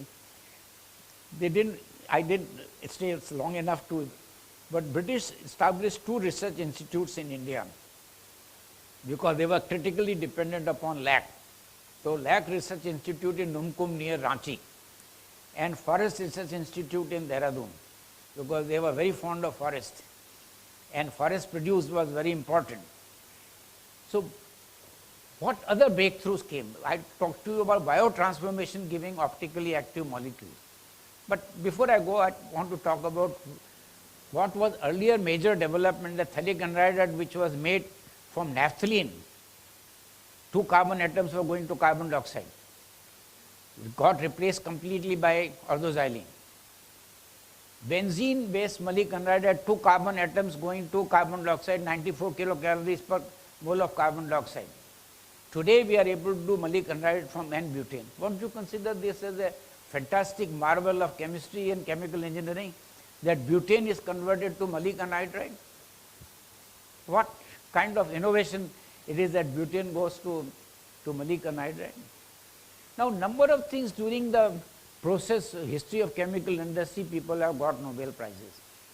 So while I was referring to 60s and 70s, I must go back for a while, because very important two breakthroughs came in through very novel homogeneous catalysis, not heterogeneous catalysis, which changed the dynamics of the process. First was hydroformylation, oxo. So propylene can go to butyraldehyde and butanol, and higher olefins to still higher. Even C10, C12, they can all be converted to higher alcohol by carbon monoxide plus hydrogen, invented in Germany. Roland, a very, very outstanding development. But it was done by cobalt catalyst, very high pressure technology. And came breakthrough, Wilkinson and all got Nobel Prize for homogeneous catalysis based on rhodium. The pressure from 200 bar collapsed to 30, 40 bar only, and revolutionized manufacture of these chemicals by homogeneous catalysis. Acetic acid. Now Monsanto, when I talked about innovation being fired in board of directors without their understanding, Monsanto had developed homogeneous catalysis for hydroformylation. Board threw it out. This is on record. But that same knowledge was used in the shortest possible time in history of chemical industry for carbonylation of methanol, because same rhodium catalyst they used, and acetic acid manufactured by carbonylation became order of the day throughout the world. Today it is the dominant process. Rhodium based catalyst for carbonylation of methanol to acetic acid. The brand new plant of as renowned company as BASF, the largest chemical company of the world, high pressure technology to make acetic acid by carbonylation of methanol by cobalt carbonyl catalyst, was dead on day one. Very corrosive system, in spite of all their expertise. Just as I referred to acrylonitrile, brand new plants dead on day one, brand new plant of acetic acid of BASF dead on day one, because this carbonylation technology came in. Asymmetric synthesis, Monsanto did marvelous work for L-DOPA for Parkinsonian disease, and Nobel Prize went for asymmetric synthesis. I referred to biotechnology being used to make optically active molecules. But I must be loyal to my tribe of chemical engineers. What were the major development? I referred to you about the cat cracking. But in the more recent past, SMBC, simulated moving back contactors, for chromatographic separation on a large scale, including for optically active molecules. Pressure swing adsorption. Everybody in the society knows two things. Everybody. RO. पानी पूरी वाला भी के पास जाओगे, बोलो RO का पानी है. वो बोलो पूछो आरओ क्या होता है, वो मत पूछो, आरओ का पानी है. How did RO come? Through hollow fibers. Who invented that? DuPont. Chemical engineers contributed to clean water. Also this bottle. Who developed PET grade, resin grade? Mr. Wyeth in DuPont had 10,000 failures before he came out with recipe to make PET bottle. And today, world makes 60 billion bottles a year of PET. And 95% plus, even in India, is recycled. So pressure swing adsorption to make pure nitrogen and relatively very rich oxygen became order of the day. During COVID time, everybody said PSA lagaya, without knowing that it is a great contribution of chemical engineers. First outstanding example in history of chemical engineering where without simulations you couldn't do it. So like that we are having developments after developments. No technology ever mature. You can't rest. Every chemical engineer, after he graduates, his half-life is 5 years, maximum 6 years. If he doesn't keep up with the literature, he'll be out. You say, this fellow is out of date. So ladies and gentlemen, I can go on and on. I had promised to talk for 50 to 60 minutes, and I've done that. There are many more developments that I can narrate to you with anecdotal part of many things. I wish Indian chemical industry becomes far more innovative. We have had, ICM had done a great job in instituting awards, PC Ray award, and number of companies have come out, whether it is Excel or Gada Chemicals, who got repeat PC Ray awards. If you take the history, the maximum number of times two companies have got PC Ray award with Excel and Garda. And they are very nice examples of indigenous development of technology. And I have cherished my association with ICMA, ICC now, because from 1966 to almost 1990 I was associated with the awards committee. Me, Adalji and D.M. Trivedi. We were the persons who used to work hard, induce people who had done outstanding work, not putting up their nomination, and go and visit clandestinely or openly to find out what they said was true. And I remember my making trips to Camphor and Light Products in Clutterbuckganj and Harihar with D.M. Trivedi to see what claims they have made are valid or not. And ICMA awards have grown from strength to strength. It's a pleasure to be here to pay tributes to this great genius, P.C. Ray. I think the first academic in history of chemistry, chemical engineering wasn't born at that time, where a university professor became an entrepreneur. There is no other case. Afterwards, many. But first example of a university professor, there is one facet of it which was not divulged when introduction was made, that from his personal salary, he used to help economically weak students. Extraordinary personality. I mean, apart from being a brilliant chemist and entrepreneur, great human being. I mean, to help economically backward students from part of his salary, I'm sure any one of you will appreciate. I thank you for inviting me. I'm humbled that I'm invited again to give PC Ray lecture. I continue to enjoy my association with ICC. It's hard for me, just like my institute UDC, it is very difficult to say ICT for me. Similarly, it's very difficult to say ICC. I keep on saying ICMA stroke ICC. Thank you once again. Have a good day.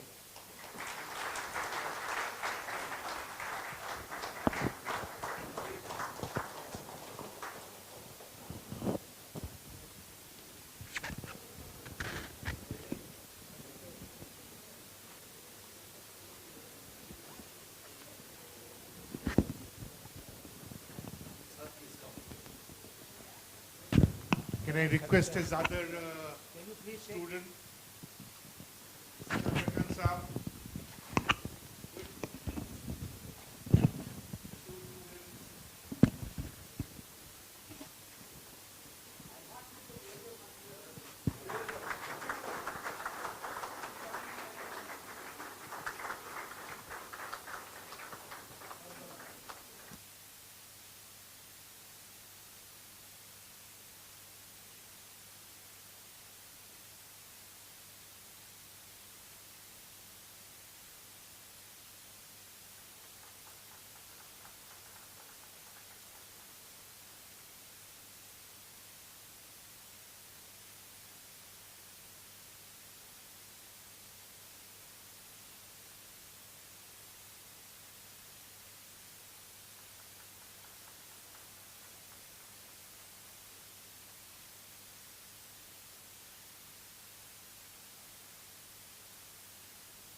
We now come to the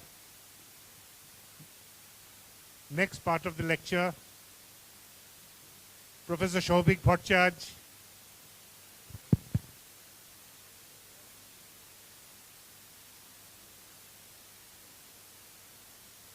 A brief introduction of Professor Bhattacharya.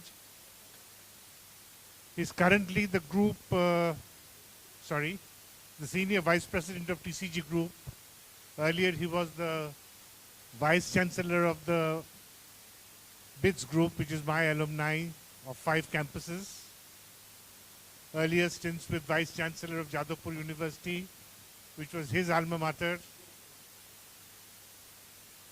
He has published over 250 research papers, a member of editorial boards of several reputed international journals, and is an elected fellow of 2 national academies in India, Indian National Academy of Engineering and National Academy of Science. Ex-Vice Chancellor Shobik Bhattacharya will now bring a completely different perspective on how he almost became an entrepreneur in propagating higher education. Over to Professor Bhattacharya. Yeah, this is working?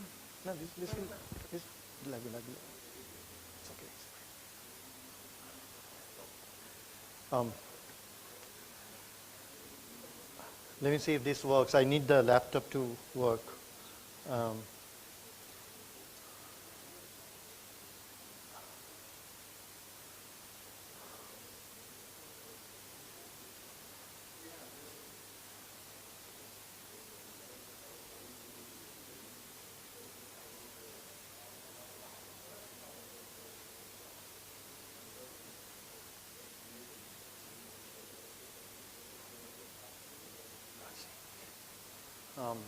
Can I have the screen on?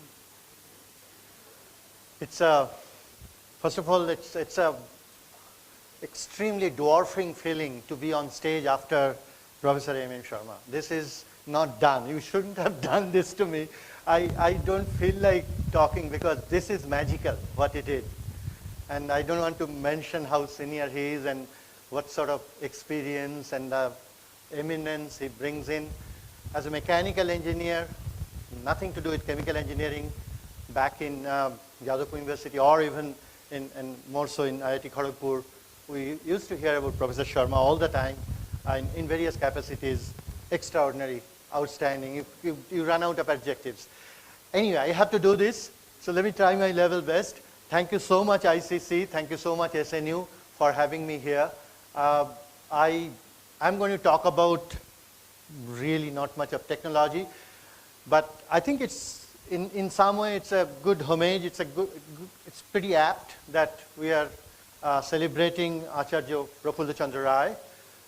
Like Professor Sharma mentioned, you know, probably the pioneering individual who created an enterprise. We are talking about enterprise creation out of academic campuses today, and the proximity between the corporate or the industry, the body corporate and the industry and the academic campuses. I'm going to share my experience that we did over the last nearly 7 years, and a couple of examples. And is this too close? That's a different noise. Yeah. Oh, I should be away from the AC. Good. And I'm going to talk about 2 different phenomena. One is university students going to the industry to get enriched on something. I'm going to talk about that.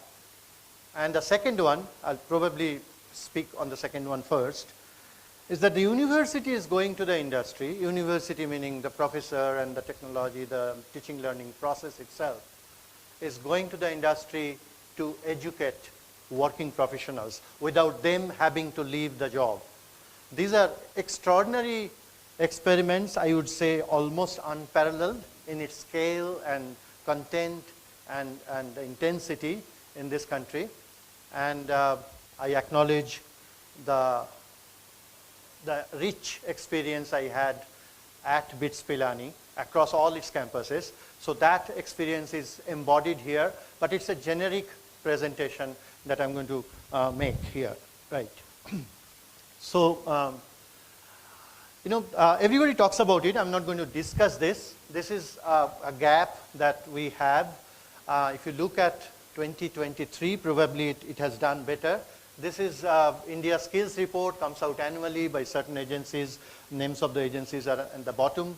And it improved, but little over half the number of graduates that come out of academic institutes, they are actually employable. They have the right skill to be working in the industry. That's not happy news. That's not a good statistic for this country. But that's an average picture.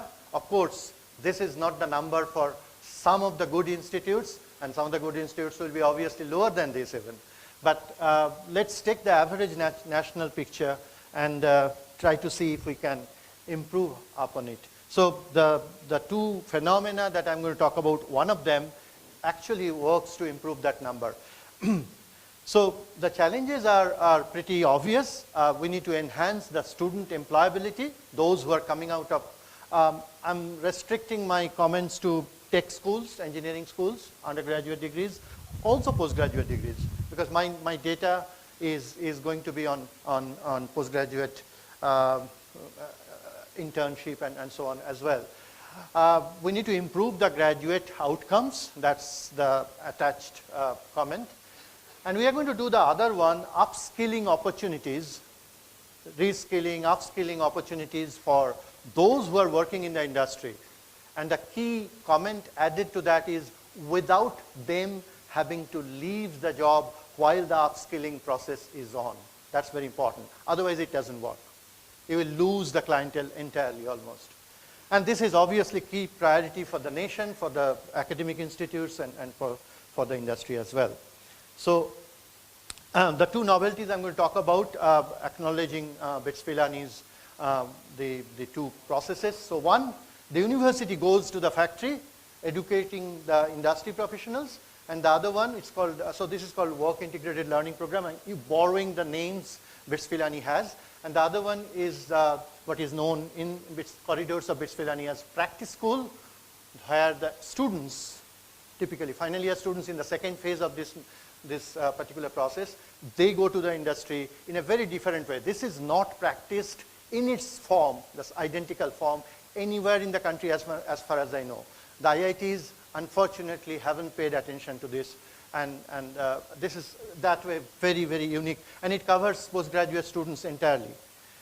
Let me just make this comment. This phenomenon, the second one, practice school, is entirely organized, coordinated, managed by the institute. It is not by the students. It's a mandatory curricular requirement, and it's entirely offered to the students. It's a mega show. I mean, it's almost runs like this particular division of the university, not almost, it actually runs like a corporate body.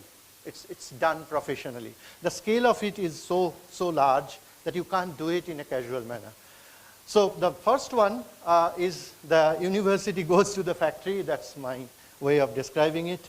And so basically, if somebody is working in the industry with a diploma, they will be joining the undergraduate program while working. This is approved by the government and the UGC and so on. And this is in collaboration, in formal collaboration with the employer. And so it's a large cohorts. The employer is going to have its employees doing this. And then somebody with a graduate degree working in the industry, and that's a bigger fraction of this population, will be doing a master's program in this format. And it is not online. A lot of people will think, oh, it's an online education program. It's not. It's very different from the so-called online. Technology is involved, but majority of the classes are actually face-to-face. I may not have enough time given to me to go deep into it, but let me just try to do the best possible with the time given. So the industries face a lot of challenges. One challenge is recruitment of the quality workforce. You end up probably not recruiting well enough, and then also the retaining and retraining them. So this fits into that. As a matter of fact, now some of the companies are looking at recruiting just high school graduates for the industry. This is a very interesting move for the national industry scenario. It's like we hear phrases like skilling India, etc., but many of those end up in, in seminars only. You don't see action on ground. They're going to recruit higher secondary, graduates from high schools, and then they will have them work for 1 year in particular domains, not every industry, and then they will go through such a program to get a diploma or an undergraduate degree, or even a BSc degree in certain, particularly in the soft industry, this is going to be easier to implement. And these are going to be in large numbers by a particular company or companies with an academic institute like BITS Pilani. I don't think there's any other university who does this at this scale with this quality intact in this country. This is very unique that way. The advancement of technology is making quite a bit of the workforce redundant or obsolete. You can't have that, right? You can't have a big fraction of the workforce suddenly going without job because they're just not good enough. So you got to do a whole lot of very, very pointed and well-crafted retraining processes. So this is where it comes in very usefully. So all these advancement of technology, it leads to paradigm shifts in business goals and processes. That is also happening. There's a whole lot of churn in the industry, as you would know better than me, and that have led to these needs, these requirements of retraining. And a lot of people offer short-term training programs, but short-term training programs only helps developing procedural skills. That doesn't give you enough intellectual backup to handle situations which are not seen before. So you need deeper training. So short-term training programs won't work sufficiently. There will be also roles which demand higher cognitive and technical skills. So there also the intellectual ability has to be deeper than what a short-term support system can do. Taking time off work to go to university and do this is a luxury a lot of people won't be able to afford because they need to earn money to support their families or whatever. So all this together points to one thing, that you need to convert the workplace into a classroom, so to speak, and a living laboratory. And last but probably not the least for the university, this obviously leads to a good revenue generation. But I think more than the revenue generation for the university, it's a wonderful reskilling, upskilling support for the nation. And it works at scale. I'll share some numbers for you. So work integrated learning program, it does lead to tremendous value addition for those companies and the individuals who are enrolled in such programs. So this program has identical rigor, academic rigor that is, as you would have on an on-campus program, whatever your BTech program is in whatever engineering. So it has identical academic structure, curricular structure, everything, all the details, core courses, electives, labs, and so on and so forth, all that. And you'll see in a few minutes that some pedagogic innovation will help in delivering some things because physically the people are not on the campus. They are not at the university, right? So truly, it is work integrated learning for everybody involved. And we clearly see this beautiful, elegant, smooth interplay between dual roles of the student. The same individual is a student, at the same time he or she is a working professional as well, simultaneously. So that interplay is actually a pretty interesting to watch. It ensures employability and employment for those individuals in future. As a matter of fact, we have done a lot of studies for those who have completed these and the career progress that happens beyond these degrees. Those stats are also available. I may not be able to share that tonight, this evening, this afternoon because of time. Skill enhancement and career advancement are the obvious benefits out of this. So yes, we do bring in technology, we do bring in edutech, education technology, and the student experience that we create, we offer is as rich as you would have in a face-to-face on-campus classroom, of course. And you do have laboratory and problem skills through interesting pedagogic innovations such as remote and virtual labs. I'll have a little demo of the remote lab, which is not a virtual lab, and we'll talk about that. Quality higher education at scale. This is good for the nation because it offers you accessible and affordable higher education of the same quality, same rigor as on campus, because the numbers are humongous. You won't have sufficient number of universities to cater to this crowd. So this is a valuable model for the country, of course. It's just a poster to show you from the website, actually. So if you look at this, actually started way back in 1979. I don't think most of the country would know that. Definitely UGC doesn't know that. My experience with working with these regulatory bodies is they somehow failed to take notice of good things happening. And anyway, very unfortunate. Today we have over 46 undergraduate and postgraduate programs through this. So that's a pretty good scale, right? Nearly 50 programs. And these programs are custom designed for the particular domain of the industry, whether it's automobile or chemical or power or process or definitely IT, software, and so on. Over 40,000, I think it's about 42,000 students today enrolled currently. About 1.1 lakh alumni, so that's a pretty big, only from this program. That's a pretty good number of graduates out there. And over 50 industry collaborations, you know, who's who of India, the companies who are sending students or having their students enrolled in this program. They are just the top line companies of the country. Over 1,100 faculty members. Obviously, many of them are not, a good number will be full-time with BITS Pilani, but they are completely dedicated to this program, and large number will be from the industry, will be adjunct, and so on, but completely formally engaged. Innovative learning methodology, let me talk about the first four. The work integrated age. So the work, the subject, the projects, etc., they are integrated with the work the individual is doing. So this is custom design. It takes a whole lot of effort. I'll show you how the governance is. It runs like a company. It's a huge workforce that backs up this entire process for the university. It's a very parallel, independent workforce. And with market competitive compensation for the leading individuals, the leadership. The leadership, the CEO probably would get a salary which is higher than the Vice Chancellor's salary, which is absolutely fine. So the curriculum is going to be relevant for that particular industry, for the cohort that is, whether it's coming from industry X or Y or Z. So it will be designed without relaxing the rigor of the curriculum. It's experiential learning. So lot of, for example, all the software-based, simulation processes, whether you are doing manufacturing and so on, industry scale software is used, not the academic version. So that the abilities, whatever they use at their own work desk is going to be used in this program. I could show you some examples of such things, but I don't think we'll have time for that.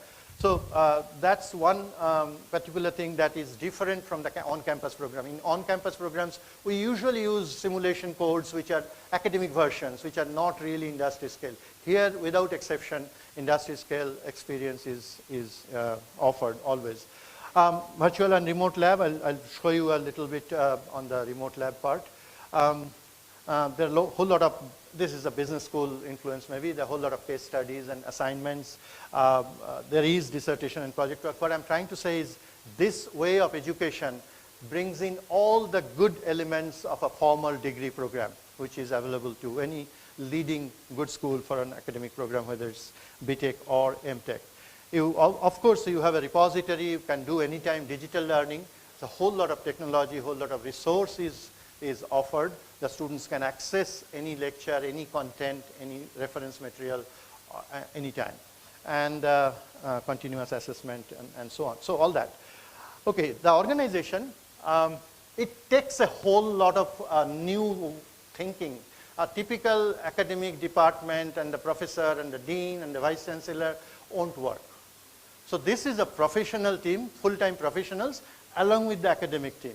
So if you look at, we have the business development. So this is like almost a, you have a client engagement, relationship management. This is almost like delivering a product. You do the same thing in industry. So you have major teams across the country for this, for the university. It's a pretty large size team. You have business development team where you identify that this is the cohort where you would like to offer. So they identify, they do the initial work with the client, with the company that is, and then they deliver it to the academic team to design the entire curriculum, including the contents and the syllabi and lectures and all that. So the program and content design comes to the academic team of the university, and they work closely with the business team to figure out what is the ask from the client, from the same thing you do for a product, right? So all that content development and instruction delivery and all that. So it takes a good bit of effort there. It's a pretty interesting way of working, actually. So we talked about this. So this is unlike any distance learning, some of the words we hear, or e-learning, or part-time, or correspondence program, nothing of that sort. It's far, far from it. If you look at the people who study under this program, 40,000 plus, the average age is like 27 to 30. That gives you also the national scenario, the canvas, who are trying to get educated from the industry while working. And the age range is pretty wide, as you can see. It goes all the way to 60. So it's never late to learn, right? The model, I want to take a lot of time. I'm not going to talk about whole lot of things. So you have the inputs. It's like the inputs into it's almost like drawn like a car. And it has these 4 elements: the quality, the scalability, the engagement, and flexibility. They are defined. And it is very clearly followed that if any one of those 4 critical elements is not satisfied in a program, we will not offer that program.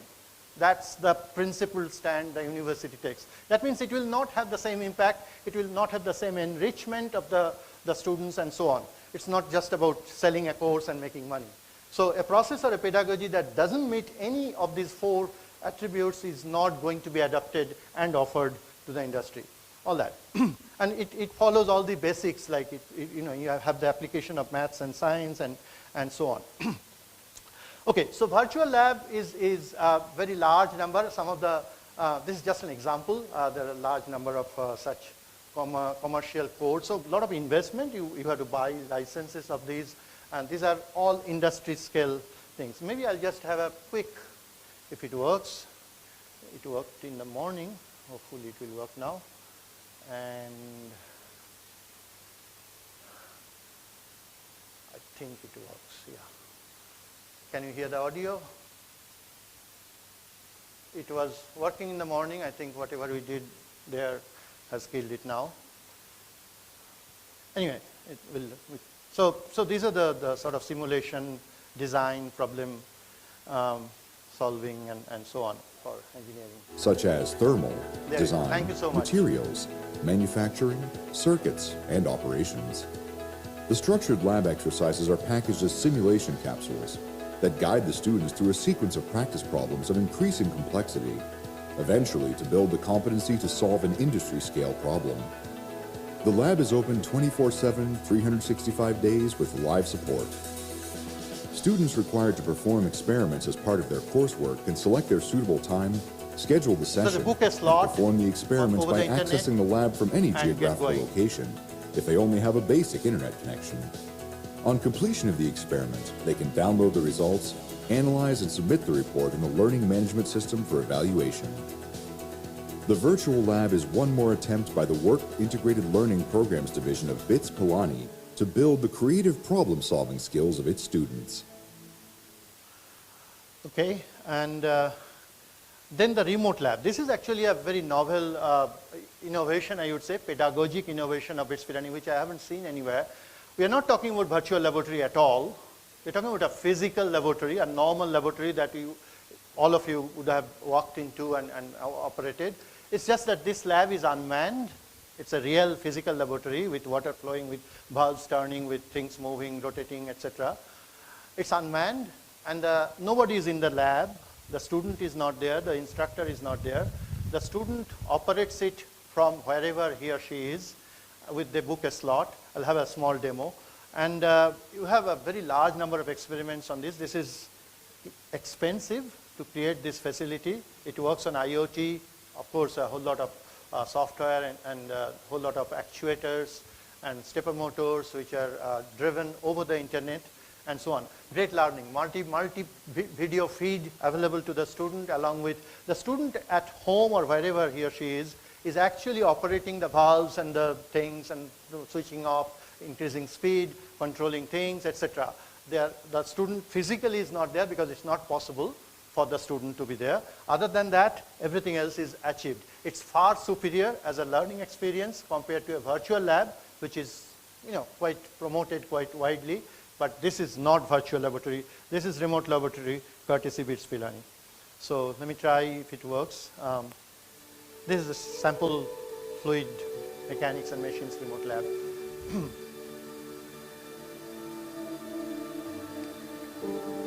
Welcome to the remote lab of fluid mechanics and machines. Just one example. Where There you are can many perform such controlled hundreds. experiments from anywhere in the world. Thanks to the IoT-enabled lab equipment and the integrated remote access network,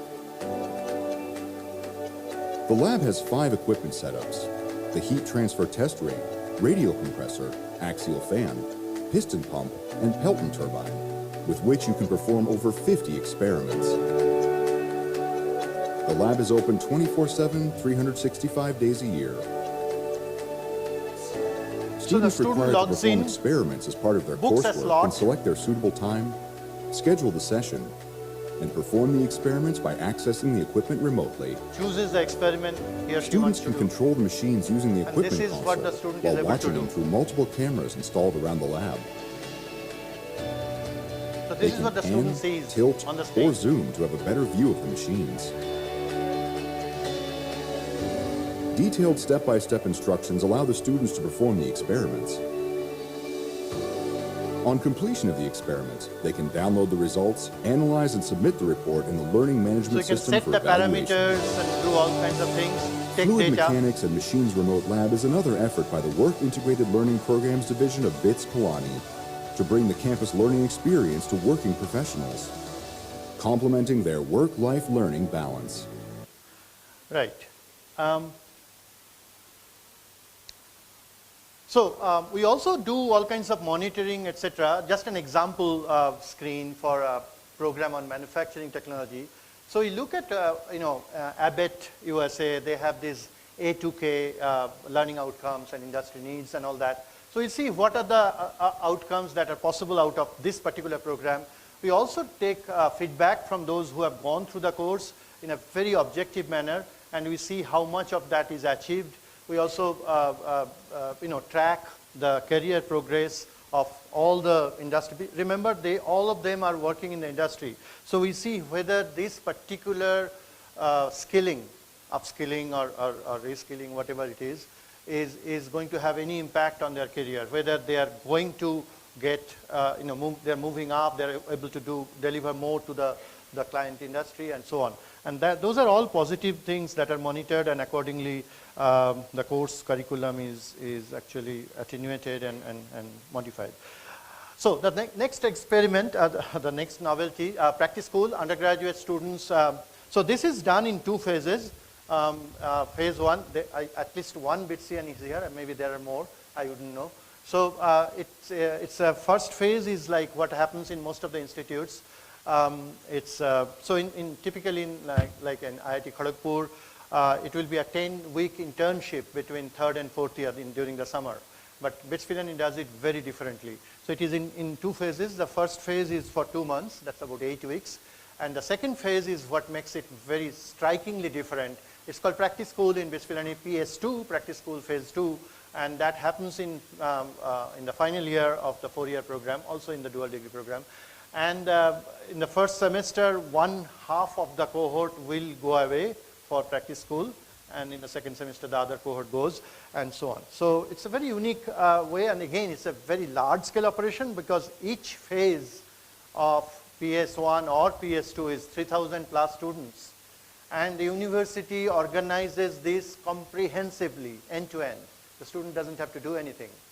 Of course, there's a whole lot of matching of domain, what the student wants, some amount of unhappiness. The student wants to go to Google, although the student is engineer X, and the institute wants to send it to an industry which is engineering X, and the student doesn't want that. All kinds of tensions there, but ultimately it works out. And what I want to comment here is, this has, since we are talking about Acharya Prafulla Chandra Rai's birthday here, the first entrepreneur faculty member, as well pointed out, enterprise creation is something we are not talking about here, which is a unique strength of BITSians, those who graduate out of BITS. It has 14 unicorns. I don't know how many academic institutes in this country has that. 14 unicorns, each unicorn, you know the definition. One of them is a decacorn, $10 billion. And it is number one in the country, ahead of all the IITs in terms of number of startups created by graduates of one institute. And this is an independent study published in public spaces. So this particular training has a lot to do with the psyche, the ecosystem of enterprise creation of the entire startup ecosystem that they have in BITS Pilani. I'm saying they because I'm not part of it anymore. So practice school is a wonderful experiment. Everybody goes gaga over it. And this gives an opportunity. Normally what happens in a short duration, like 10 weeks, which happens in most of the leading institutes in this country, 10 weeks is not enough to do something real, a real actual work that is happening in the industry. It's something is concocted, something a little fraction. So the learning is going to be that little fraction only. So here, actually a real life work that the company is going to use. Our company is currently facing a troubleshooting or whatever it is, because 5.5 months is a good bit of time for a reasonably sized project to be over. So the first one is PS1, and it has 5 credits, and the PS2, the 22 weeks one I'm talking about, is 20 credits. It's part of the curriculum, it's compulsory. So this is at scale, and a whole lot of smart governance goes behind it. And at the bottom you can see that 81% match between what the student wants, or what the student's discipline is, and the company's business domain or assignment. Okay, so some of the numbers to give you. So in a particular year, PS1 plus PS2, the number is actually quite mind-boggling, 6,500 plus. And this is comprehensively end-to-end management by the institute.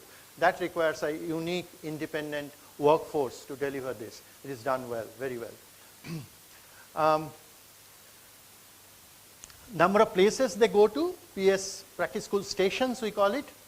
In the last academic year, it was over 550. That's only for PS2. I didn't mention that.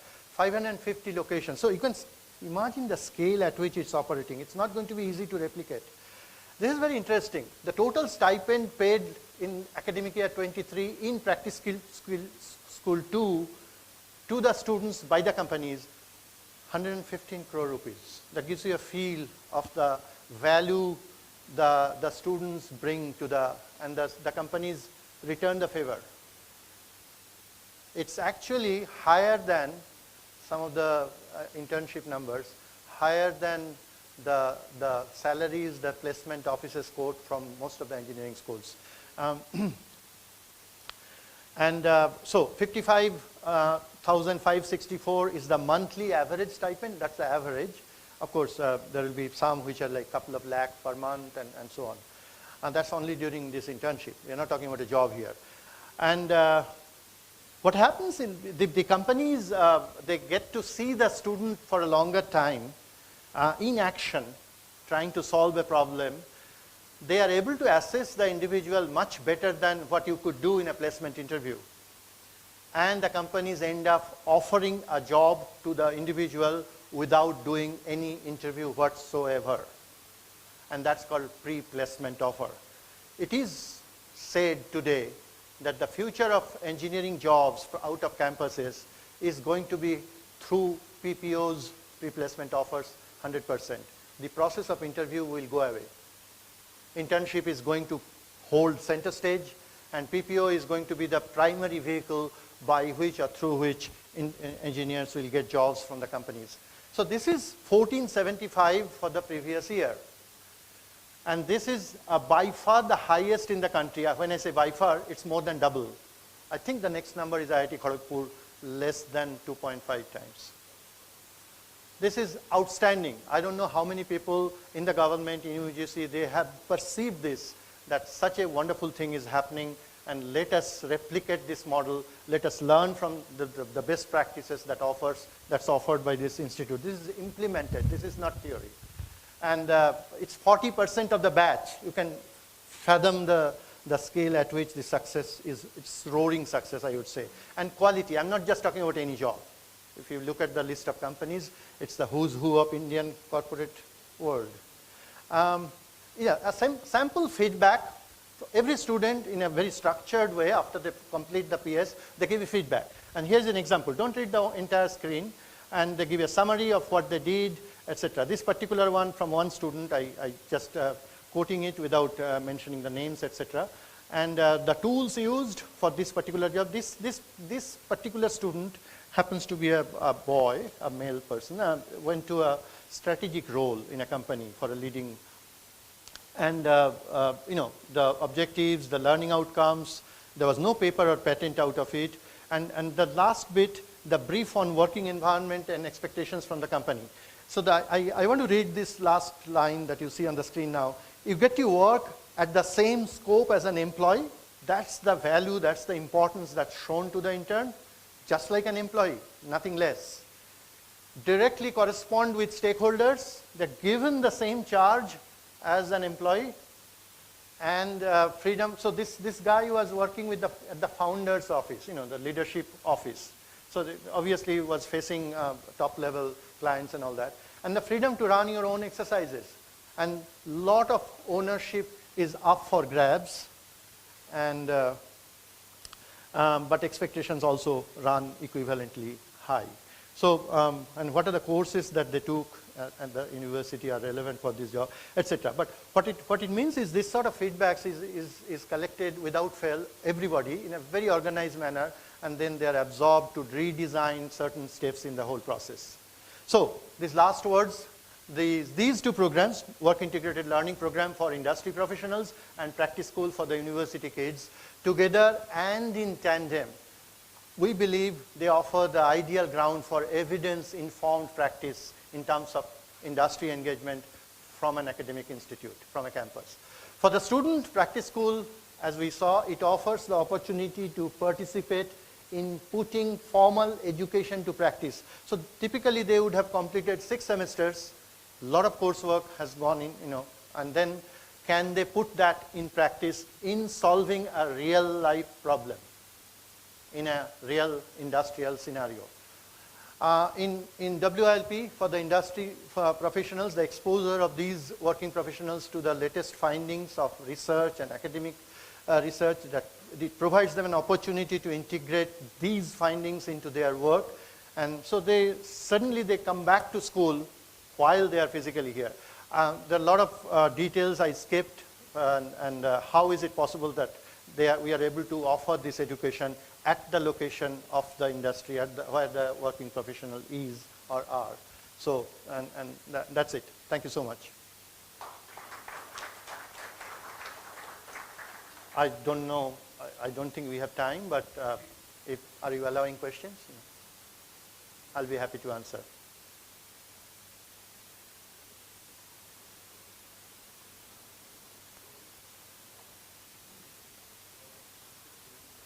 Do you invite questions? One or two? Is there anybody with a pressing need to get a question answered?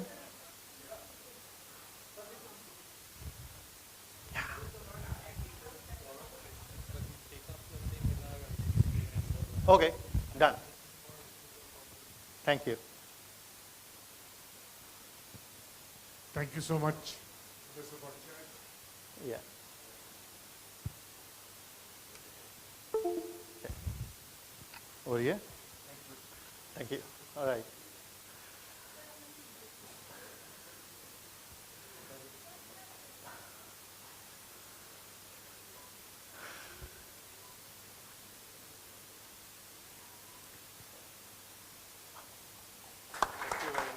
Thank you so much. Thank you.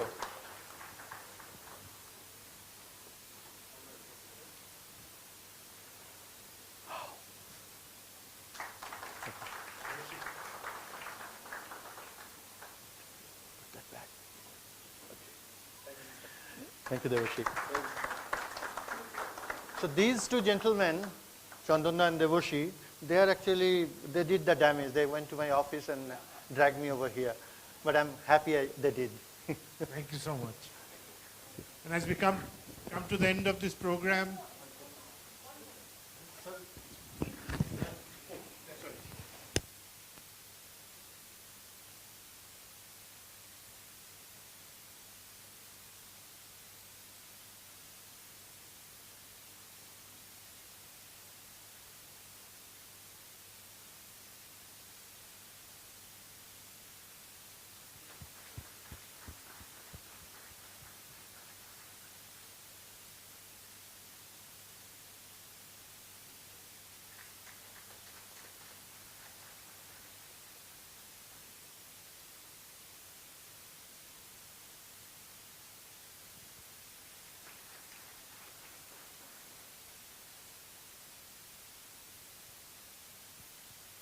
as we come to the end of the program, a little thanks to our sponsors, the gold sponsor East India Pharmaceutical Works Limited, our associate sponsors Bamalori and MCPI, and a whole lot of others will come in the souvenir which will be published, the first of which is Bengal Chemical Works also. And now for the vote of thanks, may I request Mr. Adhikar to come. He's been the latest addition to our executive committee here and has been simply a very, very valuable addition and brought in a lot of energy to us. Thank you so much. Thanks for your kind words.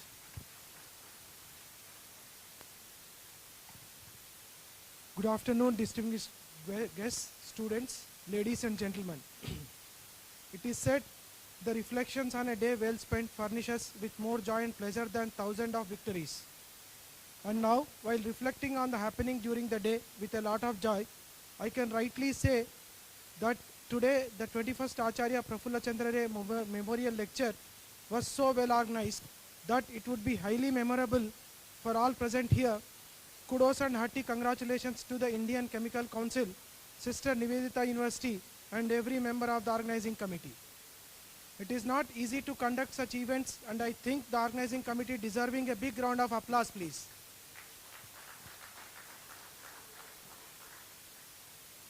We thank Sri Debarshi Dattagupta, Chairman Indian Chemical Council Eastern Region and Managing Director East India Pharmaceutical Works Limited for his warm welcome.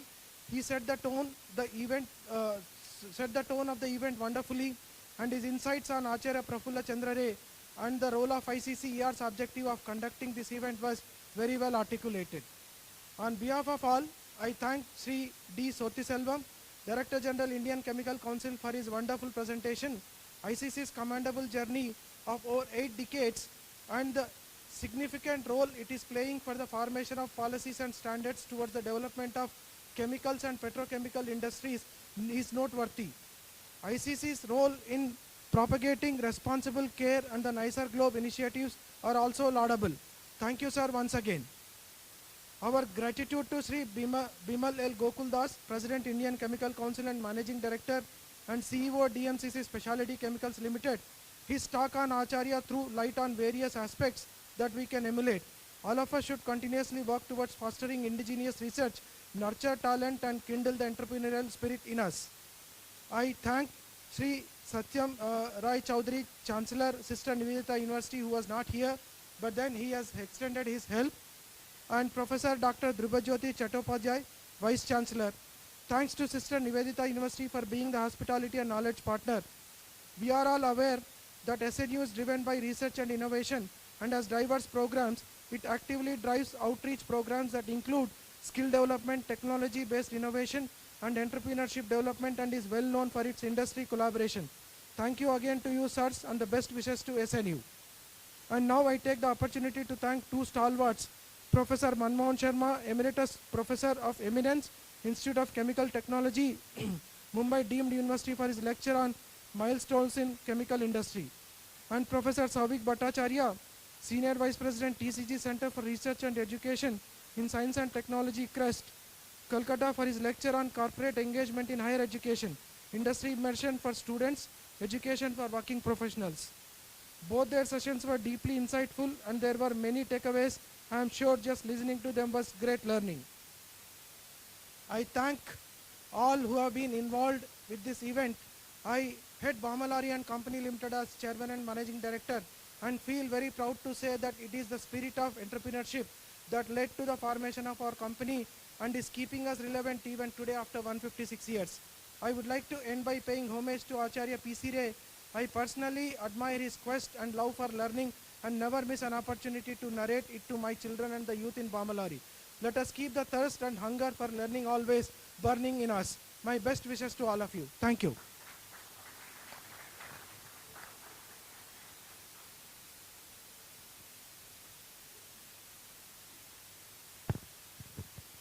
Thank you, everybody, and I think it's now time for lunch. And thank you for being, and we hope to see you again next year on this day, hopefully here or at least somewhere.